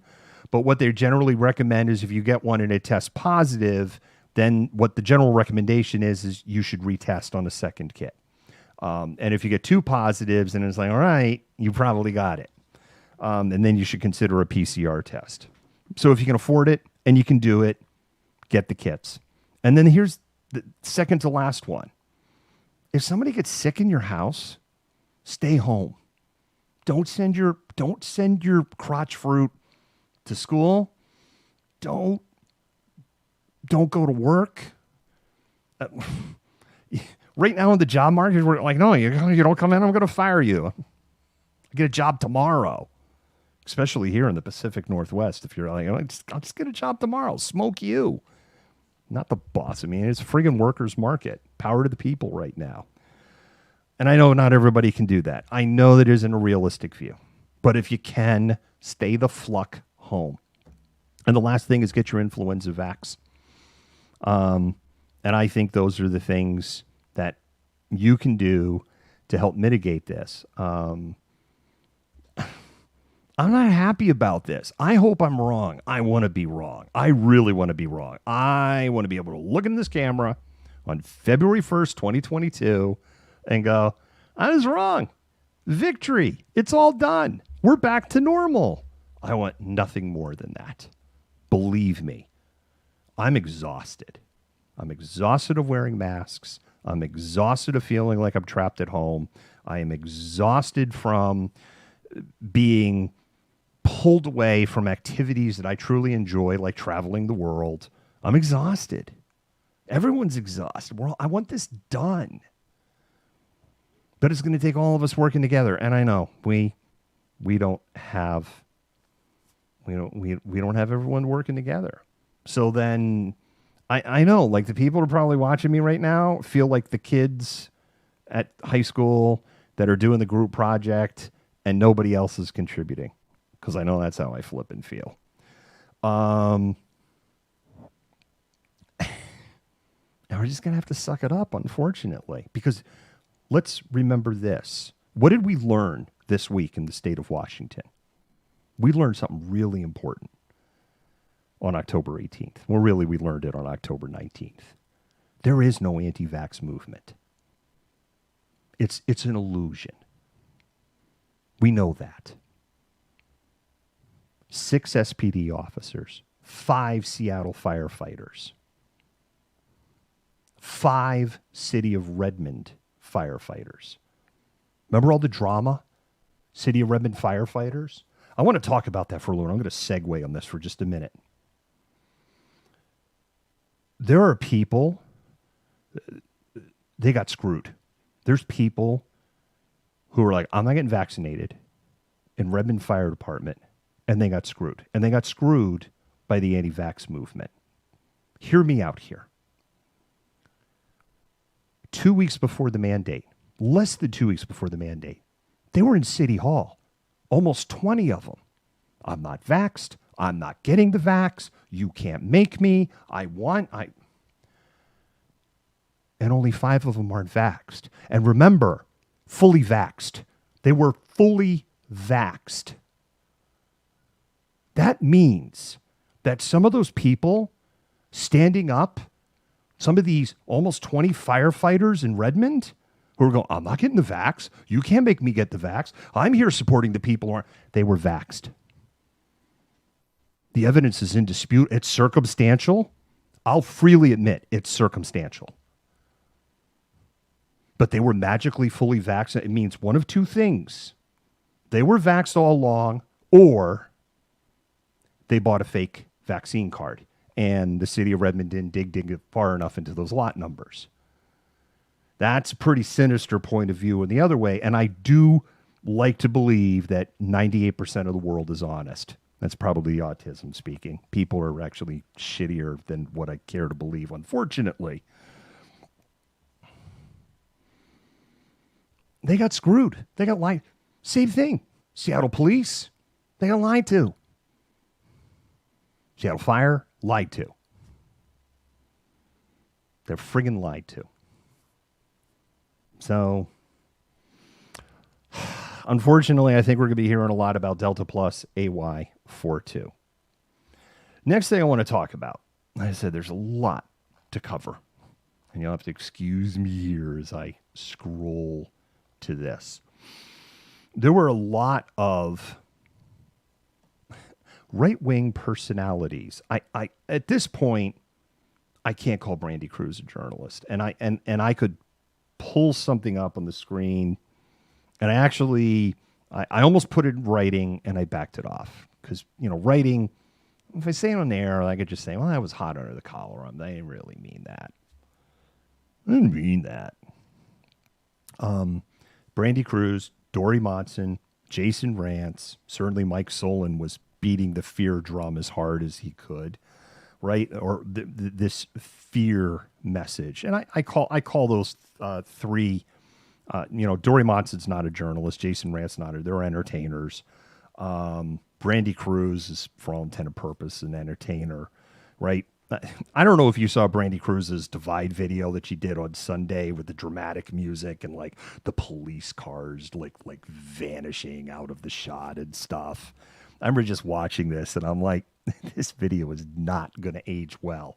And the reason that I call them out is they at least had access to the same data that we had access to. And I would imagine that they had access to even better data than we have access to. Certainly, Mike Solon knew that most of his department, almost all of the department, at the end of the day, was getting vaxxed. They don't even have 100 exemption requests, 92 among commissioned officers. That's it. All right, and he's still trying to play the feared card today. I saw that, and I saw it got very, very little coverage at this point, which is the way it should be. It shouldn't got the coverage that it got. And then, Jason Rance, CNN has the videos up tonight. And I'm kind of like, I wonder if CNN did this due diligence that we did. There was a Washington State Patrol officer. Again, if you read this, you saw this. If you haven't, malcontentnews.com. Go to malcontentnews.com and you'll see it's yesterday's story. Washington State Patrol officer, sergeant, I shouldn't say an officer, sergeant. He was identified because people could see his badge number, so they knew his number. And he's Wenatchee out of District 6. Went on the air, did his farewell over the radio. Dispatcher read what many people noticed appeared to be a prepared statement when another trooper said, good, and it was the exact same words that were used, in relation to, and I know that when they retire or when they do the radio call for a fallen police officer, I know that there's a very specific script that is used, and I get that. But this was a different, very specific script. And in that video, one of the things he said, despite the fact that everything is being downplayed, and, lack of respect, and the Washington State Patrol and the government and the media, come tomorrow, instead of 75 officers, there's going to be 51. I think it was 51, 54, 54. Well, damn it. I got to get it right. I want to get it right because these points are important. And now I want to make sure I get the numbers right. So here we go. Here we have the quote. We all know in this district on the 19th, there will be 51 of the 75 troopers. I did have it right. Available and only 7 of the 11 sergeants. Now, I'm not bagging on Jason Rantz for retweeting this out because he retweeted it out on the same day that this was said. We didn't know what the numbers were. I didn't put it in the story because I wanted to know from the Washington State Patrol, are these numbers true? And the reason I wanted to know the numbers is this: 7 of 11 sergeants. So he's claiming that 4 sergeants are from District 6 that are leaving the force. The Washington State Patrol had said they are losing 6 sergeants across the entire state. Now, you have to admit, if they're losing 4 from one district, and the Washington State Patrol's position on that same day was, this is kind of peanut butter. There's ups and downs. It's different in some areas, but there isn't any one area that's very heavily impacted. And this sergeant is painting the picture of a very impacted district. Well, we weren't the only people wondering on the numbers. An NCW Life, who is out in Eastern Washington, asked the Washington State Patrol. The correct answer was not 14 troopers and 4 sergeants. The correct answer was 5 total. And we know 1 sergeant because we know from this 1 sergeant there. And that's it. We have the receipts. We link to the story with the quotes from the Washington State Patrol. And I'm not bazinging rants on this, by the way. But here's where I am going to bazing. Katie Davis Court, Dory Monson, Jason Rantz, and Brandy Cruz. They got you all hyped up. They got you good and scared, didn't they? City's going to burn down. It's going to be like 1987 RoboCop when the Detroit Police Department walked off. They're going to be blowing up buildings, stealing the SUX 6000 and doing terrible things. And it's just going to happen, and it's all because of the vax mandate. And that didn't come to be. But you know what? There is an organization that lost a lot of law enforcement officers. And interestingly, Katie Davis Court, Dory Monson, Jason Rantz, Brandy Cruz, they've been really quiet. They've said nothing at all. The Washington State Department of Corrections lost 350 people who refused to get vaccinated. The number was estimated to be as high as 502. That was the early numbers. The numbers that came in was 350. Now, not all 350 of those are Department of Correction officers. They include maintenance people and cooks and administrators. But there was a significant number of Department of Correction officers that were in those numbers. People that were looking at the numbers that were coming out from the state, from the Office of Financial Management, would look at those numbers and knew that they were coming. The United States prison system is a dumpster fire. It is completely broken. It is completely broken in the sense that it works perfectly as designed. And it was designed to be a dumpster fire in itself. The Washington Department of Corrections disingenuously said that the safety of officers or prisoners, inmates within the system has not been compromised. And things are every bit as safe as they have always been. If everything is safe as it has always been, there's no comfort in that. Our prisons are short-staffed. They've been short-staffed for years and years, in part because Republicans have not been supportive of funding more money into the Department of Corrections to staff things at an appropriate level because, well, they're prisoners and we don't, that's why they're not talking about it, right? We don't want to talk about these officers. I'm not a Blue Lives Matter person. I'm calling out the Blue Lives Matter people because they don't give a shit about Blue Lives Matter. And I'm holding it up to your friggin' faces tonight to show you that you don't care. You just care about selling fear. See, Department of Corrections, that doesn't sell fear. They're already behind a wall. There's nothing to be afraid of. So that's not a scary message. Our prison system in this state is a dumpster fire. Guards are assaulted violently. Inmates are assaulted violently. Prison rape, what everyone likes to joke about, is incredibly terrible. There is tuberculosis, there is HIV, there is AIDS. Almost 60% of every inmate, when they show up to be incarcerated in the Washington State prison system, has a serious mental illness when they arrive. And then we are taking overworked, underpaid Department of Correction officers and expecting them to be mental health professionals. And they have no training for it.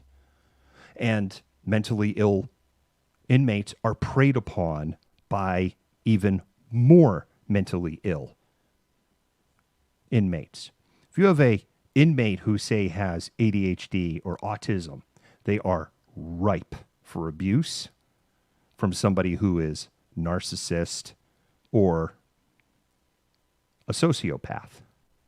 They're of particular risk in these environments. But none of you were talking about it. And I didn't write the story yesterday with the intention of shaming the right. That wasn't my intent. I have always been fair. I have always tried to show all sides of the story. Absolutely, my filter leans left. Anybody who's watched, read, knows that. But I give credit where credit is due. I give the devil credit when the devil deserves it. Did it tonight with the former social media icon Donald Trump. And I'm willing to report news even when the news is uncomfortable for me. People's Exhibit A, the death of Jessica Berg Wilson from a vaccine injury. Could have very easily just ignored that story. And I embraced it. And I'm embracing this story on the Department of Corrections. Because for the leadership of the Department of Corrections to go, it's all good, when it wasn't good to begin with, is disingenuous. And the silence from the hand wringers, the people that profit, are paid by selling fear for the clicks and the listens and the views. I remember Brandy was so proud when she had 160,000 Facebook followers. That was very insightful. When that was very, very insightful. Because that's what it drives. And again, Department of Corrections doesn't drive any of that because, well, those are the scary people behind a wall where they belong. Who cares? I still care. There's people, mothers and fathers, brothers, sisters, sons, daughters, grandmothers, grandfathers. They're human beings. They may be human beings that have done, go back to Gary Ridgway. Sure. I think Gary Ridgway should be in a very deep, dark hole somewhere. And that's not the reality. And, you know, he's going to live his days out.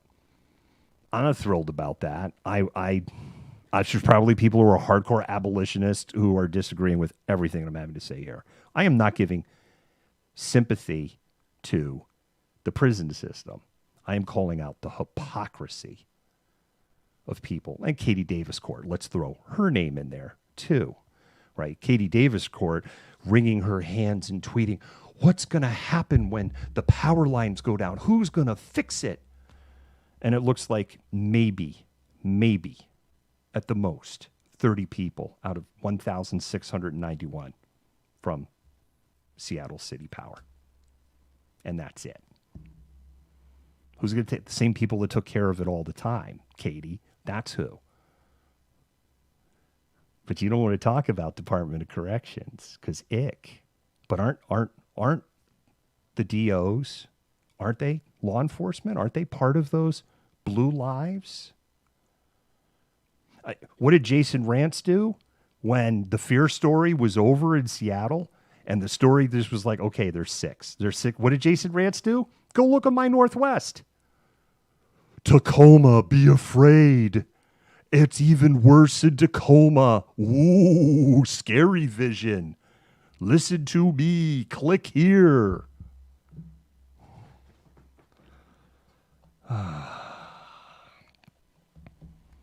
See, that's the difference. I don't get it. He's Antifa. Why is he? Because it's the difference between rugged individualism and collectivism. They're still human beings. If you're a DO and you work in a prison, are you free? If you work behind those walls on forced overtime, working 12/6, and a skeleton crew, where, you know,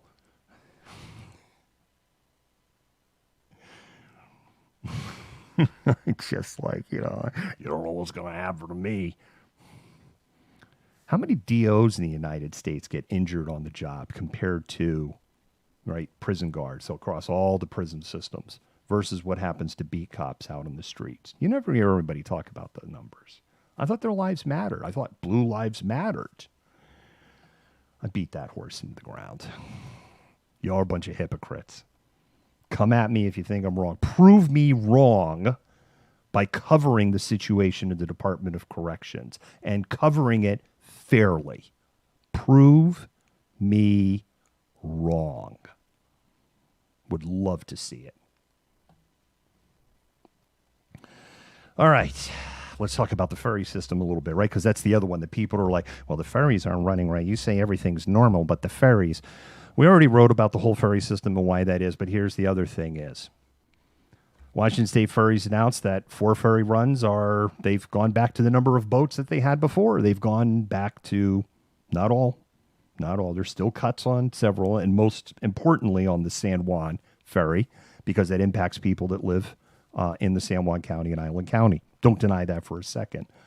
But multiple key ferries went back to normal operation. Ferry runs went back to normal operations today. It's a little easier to kind of plan when you don't have these repeated threats of,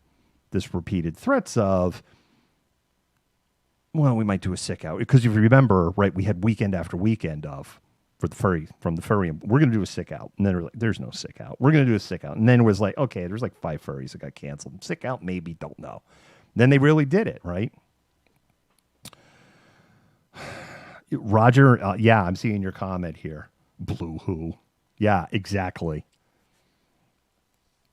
And as I said, Mike Solon today was like, they're not going to give anybody any of these things, and it's going to be the numbers. And as I said, I just saw like one little story, and it's like there's not a story there. Yeah. Joy, great point. Having over 1,000 prisoners contracted COVID. On October 4, the vaccination rate among inmates was higher than the Department of Corrections people that serve them. I remember just looking at that, and I'm like, yeah, what a dumpster fire. What a friggin' dumpster fire.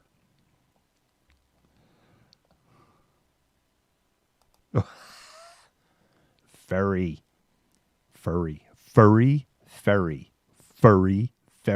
What's it say? Furry. That's as in like a dog. Ferry as in a boat. Ferry. Mohammed K. DM. Yeah, we wrote about that. We totally wrote about that. Local news. Let's talk about this, which is the Kirkland Fire Department. Kirkland Fire Department, 116 firefighters. 100 are vaxxed. 1 is finishing up. 15 requested exemptions. 8 approved. 7 status unknown. No job losses at this point. No loss in service. We will continue to monitor and track those numbers. Lake Washington School District reported 97.5% vaccination rate, almost no loss of teachers. Did not get an answer on if they lost any school principals or not. But I would say we probably would have heard about it. Kirkland is a small city. I think we would have heard, and I get Lake Washington School District isn't just Kirkland, but it's Redmond. I think it'd be pretty widely distributed. Monroe. Are you ready for this? Monroe, right? Chud Central, Monroe, Washington. Do you know how many teachers walked in Monroe? 333 teachers. You know how many walked? Four. There's no anti-vax movement. There never was. There's disinformation, there's internet trolls, and there's sock puppets accounts. And that's it. There is no anti-vax movement. You had your asses handed to you. Take the L. Take the L, crawl under the rocks, and just shut up. Because all you're doing is the number just keeps going down. And these last holdouts that are down the rabbit hole, you're going to disable them or you're going to yeet them. So, let's see. There was one other thing here I wanted to talk about. There was one other thing I'm going to bring up here. There's one more. There's a couple of more things. There is one group that I actually think Brandy Cruz. So I'm going to give Brandy Cruz a point. I just bagged on her for like a half an hour. I'm going to give you a point. I do think there's one that Brandy Cruz might be right. Washington State Department of Transportation, huge organization. They lost between retirements, quits, and also that retirement numbers includes planned retirements that had nothing to do with the vaccine mandate. And terminations, they lost over 400 employees. 175 of those employees are in the maintenance department. Now, the maintenance department, that's a big piece of bread with a lot of peanut butter on it. And what I mean is, that's a lot of different job roles that are in the maintenance department. However, de-ice and snowplow operators, mechanics, etc., are in that organization, in the maintenance organization. And certainly, like, what's up with you in District 6 in Wenatchee? Right? Same thing. That's like out in the same area over there. Like, well, I like Wenatchee. What the heck? What's in the water there? It'll be kind of interesting to see what might happen with snow removal. They don't have a lot of time to shore up those ranks. Now, the state has always hired seasonal help, temporary help, and sometimes is contracted to other companies. So we'll see what happens there. But I do think that's one that I'm looking at. Out of all the groups that I looked at, Department of Corrections and the Maintenance Department, the Department of Transportation, were the ones that had me go, huh. Here's your next sign that there is no anti-vax movement. Stevens County is the least vaccinated county in the state of Washington. It has been the least vaccinated county in the state of Washington as far as I've been looking at the county data. They have always been at the bottom of the pile. There's a hospital in Stevens County, 46,000 residents roughly there. The hospital, 97% of all employees vaxxed. 97%. There's no anti-vax movement. I know, and I had somebody go, that's right, we're not anti-vax. We're pro-freedom. I'm like, okay, so is this like because mom told you to eat your broccoli growing up and you're still mad at mom and you're like, I'm not going to eat my broccoli and you can't make me? Is that what it comes down to?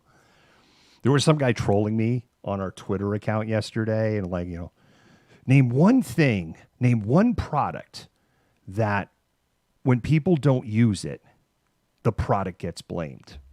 And I'm like, seatbelts, fire extinguishers,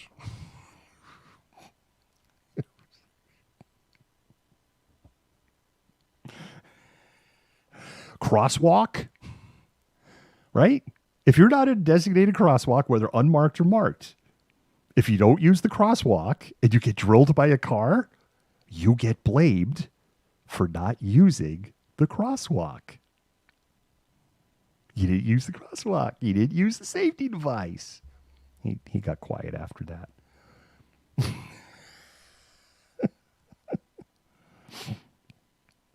I like broccoli. Let's see. Is there anything else here I wanted to cover? There's so much COVID news over the last couple of days. It's why I'm just like, I want to There was so much. We talked about the whole COVID thing. Boosters. Yeah, let's talk about boosters and because that's important. And I didn't go into all the details of the boosters. This is FDA, CDC have done the approval. So now what happens is FDA said, yeah, boosters are good. It goes to the CDC. The CDC then goes, okay, yeah. And what we saw with the Pfizer booster is FDA came up with a recommendation. The CDC said, yeah, no, we're trimming that recommendation back. And then the FDA said, okay, fine, we'll go with your recommendation. In this case, that didn't happen. FDA and CDC mirrored each other. It is almost certain that the final approval will go tomorrow. And as soon as that approval hits the FDA website, you should be able to go to a drugstore. I need if you could find a place where you can just walk in. All right, Moderna, 65 and above, immunocompromised, or people that work and live in high-risk environments, homeless shelters, prisons, hospital employees, teachers, educators. They're all eligible for the booster. The Moderna dose is half. The booster dose is half because what they found was they didn't have to give a full dose. They found that the half dose was the best way to go. Johnson & Johnson. Oh, the other thing is 6 months. You had to have been vaccinated 6 months or further. Johnson & Johnson, also approved. You have to have been vaccinated 2 months or later. And the unofficial guidance with the J&J, unofficially, it's a two-shot vaccine now. The booster is really just the second dose because they're kind of it probably should have been 2 doses from the word go. So it's 2 months, second dose. That's a full dose. And that's for anybody who got the J&J. So if you are 25 years old, healthy, blah, blah, blah, you were vaccinated 4 months ago, J&J, you're eligible for the vaccine. It's anybody who got it because the J&J took the short bus to vaccine school. We know that in the data. And I know I was all happy when I got it because it did amazing. It was it's better with alpha and it just destroyed beta. So this is the one for for the mutations. And then the mutations are hold my beer and watch this. Never said I was right about everything. I would never claim to be right about everything. That would be egomaniac. The next thing is mix and match. Mix and match is approved. So what does mix and match mean? It actually applies to all of the vaccines. So let's kind of go through some scenarios. You have a nursing home and, say there's 150 residents inside the nursing home. And over the past year, you've had people come in and come out, and they may have all different vaccines at this point. So because mix and match is approved, if they're going to do boosters there, it's very easy then for the county or if they have their own right to come in and go, this is it. Fine, you're getting Pfizer because that's what we got, and it's okay. Why did they decide this? First of all, they did a test. They test with over 1,500 people, and they actually got data. The AICP released a report last week, and that data is real interesting because they showed the different combos. It's hey, this really worked, and everything was better. And I'm going to get into the ones where it was winner, winner, chicken dinner. You want to stick around for this, particularly if you got Johnson & Johnson. I have skin in the game on that one. Let me give you another scenario that you have here. You're in a rural area. You're in a rural area. And the pharmacy, they just got the one. Well, then we can go ahead and administer that as the booster to those people.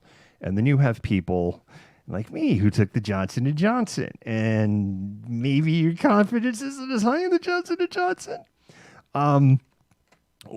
And then we're going to get into a couple other scenarios because I want to talk about a couple of other things.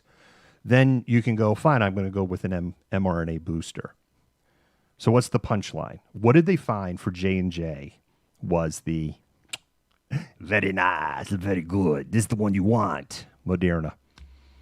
What they found was J&J plus Moderna was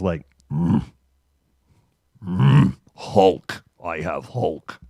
So there you go.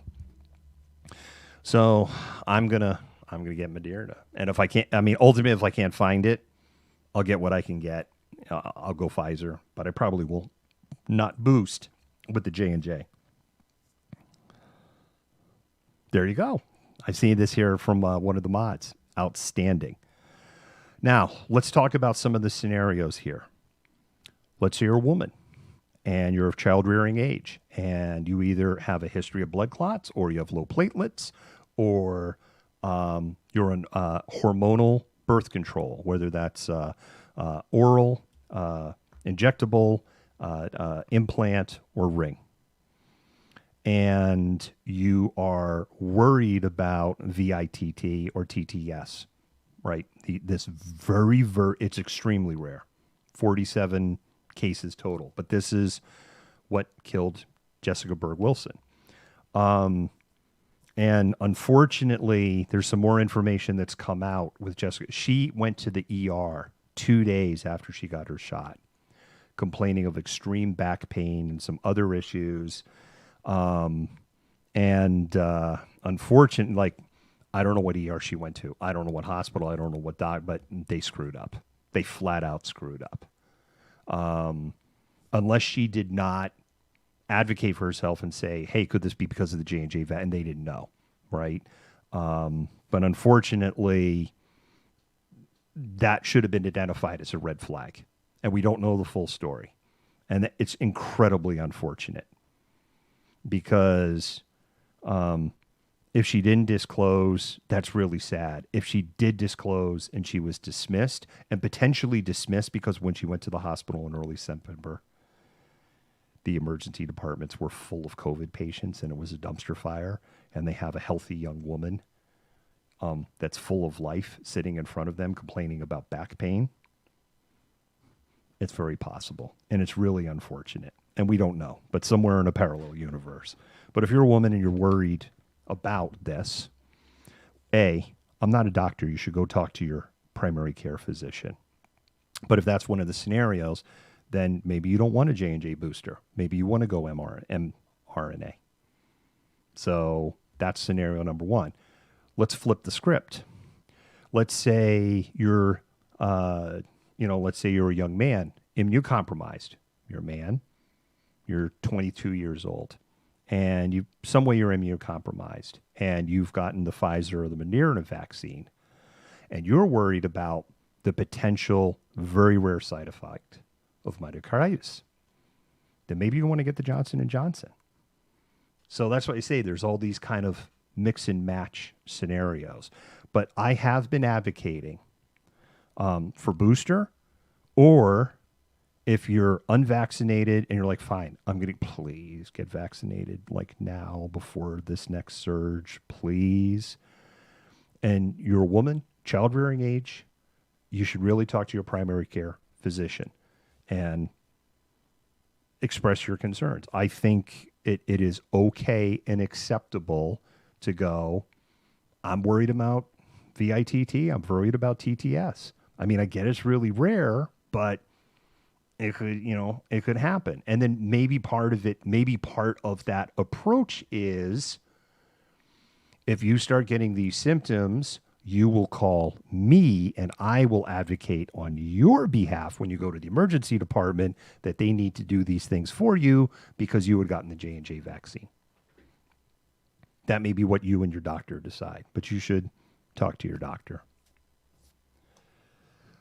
All right. I don't know. I don't have the clock up here, and I've been going. Oh no, it's really late. I've been going like 2 hours. All right. That's it. Good night. And I need to get to bed too.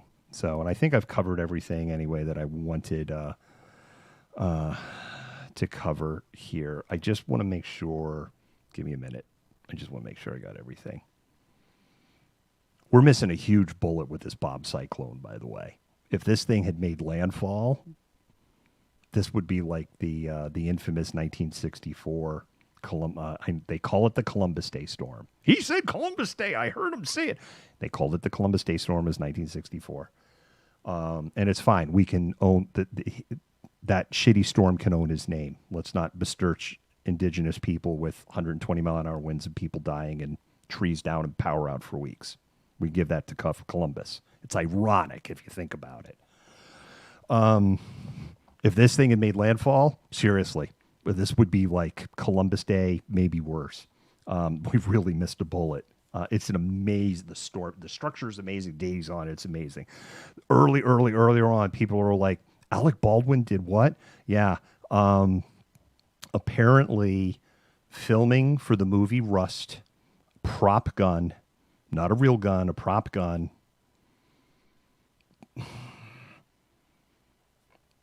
And the gun went off, and it killed the director of photography. That hits home for me. It was a little tough, actually, for me to talk about that. Killed the director of photography, and had wounded the director. And don't know what the condition of the director was. Not a real gun, prop gun. Someone screwed up big time. Yes, blanks are definitely still deadly at a close range. But I will say, I don't. Oh, Arky, really? I'm gonna have to dig into that. I wasn't aware about that on Sunday. Yeah, it's a very, very Brandon Lee situation there. I did see that somebody was asking that. They found the body of that piece of crap, Brian Laundrie. So fine, good, it's confirmed. They found his bones. Means he got eaten. President Biden says he's like cool now with killing the filibuster. Thank friggin' God. Should have been the first thing that they did. Really should have been the first thing that, well, COVID and some of the other stuff. But then after that, it should have been on his first 100 days. We're killing the filibuster. They're never going to work. They're never going to friggin' work with us. Dental records. So appropriate. He took the friggin' coward's way out. We already talked about Trump created his own social media platform. Apparently, there's like some IPO or companies merged in 875. He found a new grift, and it was hacked within hours. Because one thing that we know, conservatives do not understand internet security at all. It's friggin' comical. It was literally hacked within hours. And I always do, I want to check two things before we sign off here, because I want to see, is there any breaking news? We're not going to dive into it unless it's like, oh my God, a volcano exploded in Los Angeles. Let me pull it up on the screen. We're going to be up all night. Otherwise, no. All right, let's see. I do want to check here on Bellevue Fire Department. That's the only. I just want to see if I have any update on this fire.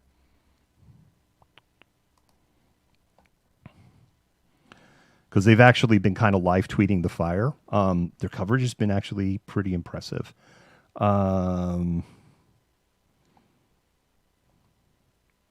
update is they're mopping things up. So it's under control. But apparently, like, you could see it from miles around, and people heard the explosions. So, oh, by the way, I'm going to, two really quick things. Have you all seen the anti-vaxxers are doing this thing, Let's Go Brandon, right? You know, like they're trying to like make it like it's some secret code thing, right? Let's go Brandon. If you want to know what Let's Go Brandon is all about, I know, because it's just out in the friggin' open, to be honest. And drop it in the comments if you want to know about what Let's Go Brandon. Here's the other one where I'm like, oh my God, I'm totally in with the cool kids. It is the first time in my 50 plus years that I'm like, I'm in with the cool kids. This whole thing about a no bones day, right? This whole, like, even the Pentagon apparently is using it like in some sit rep report. No bones day. I knew about no bones day before this became a thing because I've been following this guy with the pug, you know, and of course because I have a soft spot, I owned a pug, and Yoda was definitely at some point in this state of like, is this a no bones day today, Yoda? Pick up back in the, yeah, it's a no bones day. Totally. So I'm like, oh my God, I knew about No Bones Day like before the cool kids did. That makes me truly a cool kid. All right. So what's Let's Go Brandon? It's code for fuck Joe Biden. That's all it is. It's just code for fuck Joe Biden. It has to do something where there's some newscast or sportscast somewhere where people, it appears it's a sports broadcast, and very clearly the crowd is chanting fuck Joe Biden. And the broadcaster tries to kind of cover it up and goes, oh, they're saying and maybe that is what they're hearing in their headphones. They're hearing let's go, they're chanting let's go Brandon. And it's like, they're not chanting let's go Brandon. They're chanting fuck Joe Biden. So if you anybody is like, wink, wink, let's go Brandon. It's a big secret. People don't know what it means. It's just code for fuck Joe Biden. There's no... You called it. That was TMI. Yeah, let's go Brandon is literally just fuck Joe Biden code. That's it. All right, that's it. I appreciate everyone sticking around. This was a big show. There was a lot of stuff going on. There's a lot of stuff going on. There is no Brandon. That's the whole point. It is literally just code for fuck Joe Biden. So there was a crowd of people chanting, let's go, or fuck Joe Biden. There was a sportscaster listening to, or a newscaster listening to this. They either were trying to cover up the fact that the F-bomb was getting dropped over the air by saying they're chanting, let's go Brandon, or because they're in the booth and listening in headphones, and maybe they had, just like one head, because I've done this before. You have one headphone, the other headphone's here, and what they were hearing, because sometimes when crowds are chanting, it's a little hard to hear. And maybe that is what they heard. So literally all it is, there is no Brandon. That's the whole point. There is none. Let's go Brandon is just fuck Joe Brandon. Yes, exactly. Poor Brandon, whoever Brandon is. All right. Malcontents, be good to each other. And with that, we'll do it again on Monday. You're the white devil, bitch!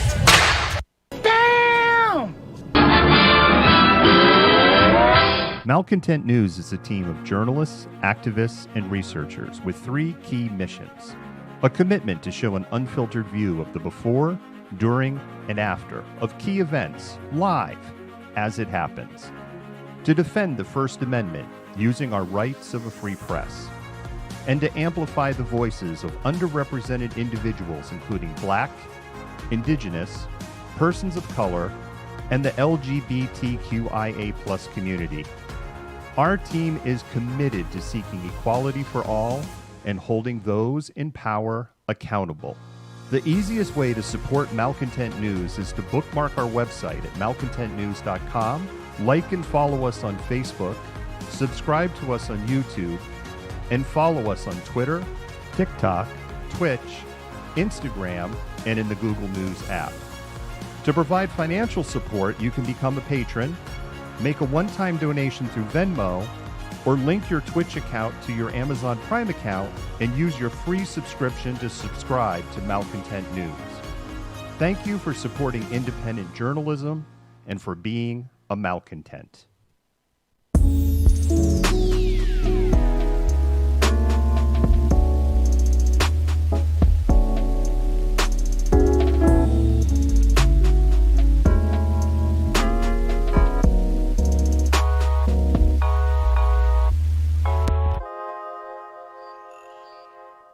You fit the profile. You're the malcontent. Nobody wants to hear the nonsensical ravings of a loudmouth malcontent. He said malcontents Antifa, fuck you! You are the biggest hypocrite on the face of the planet.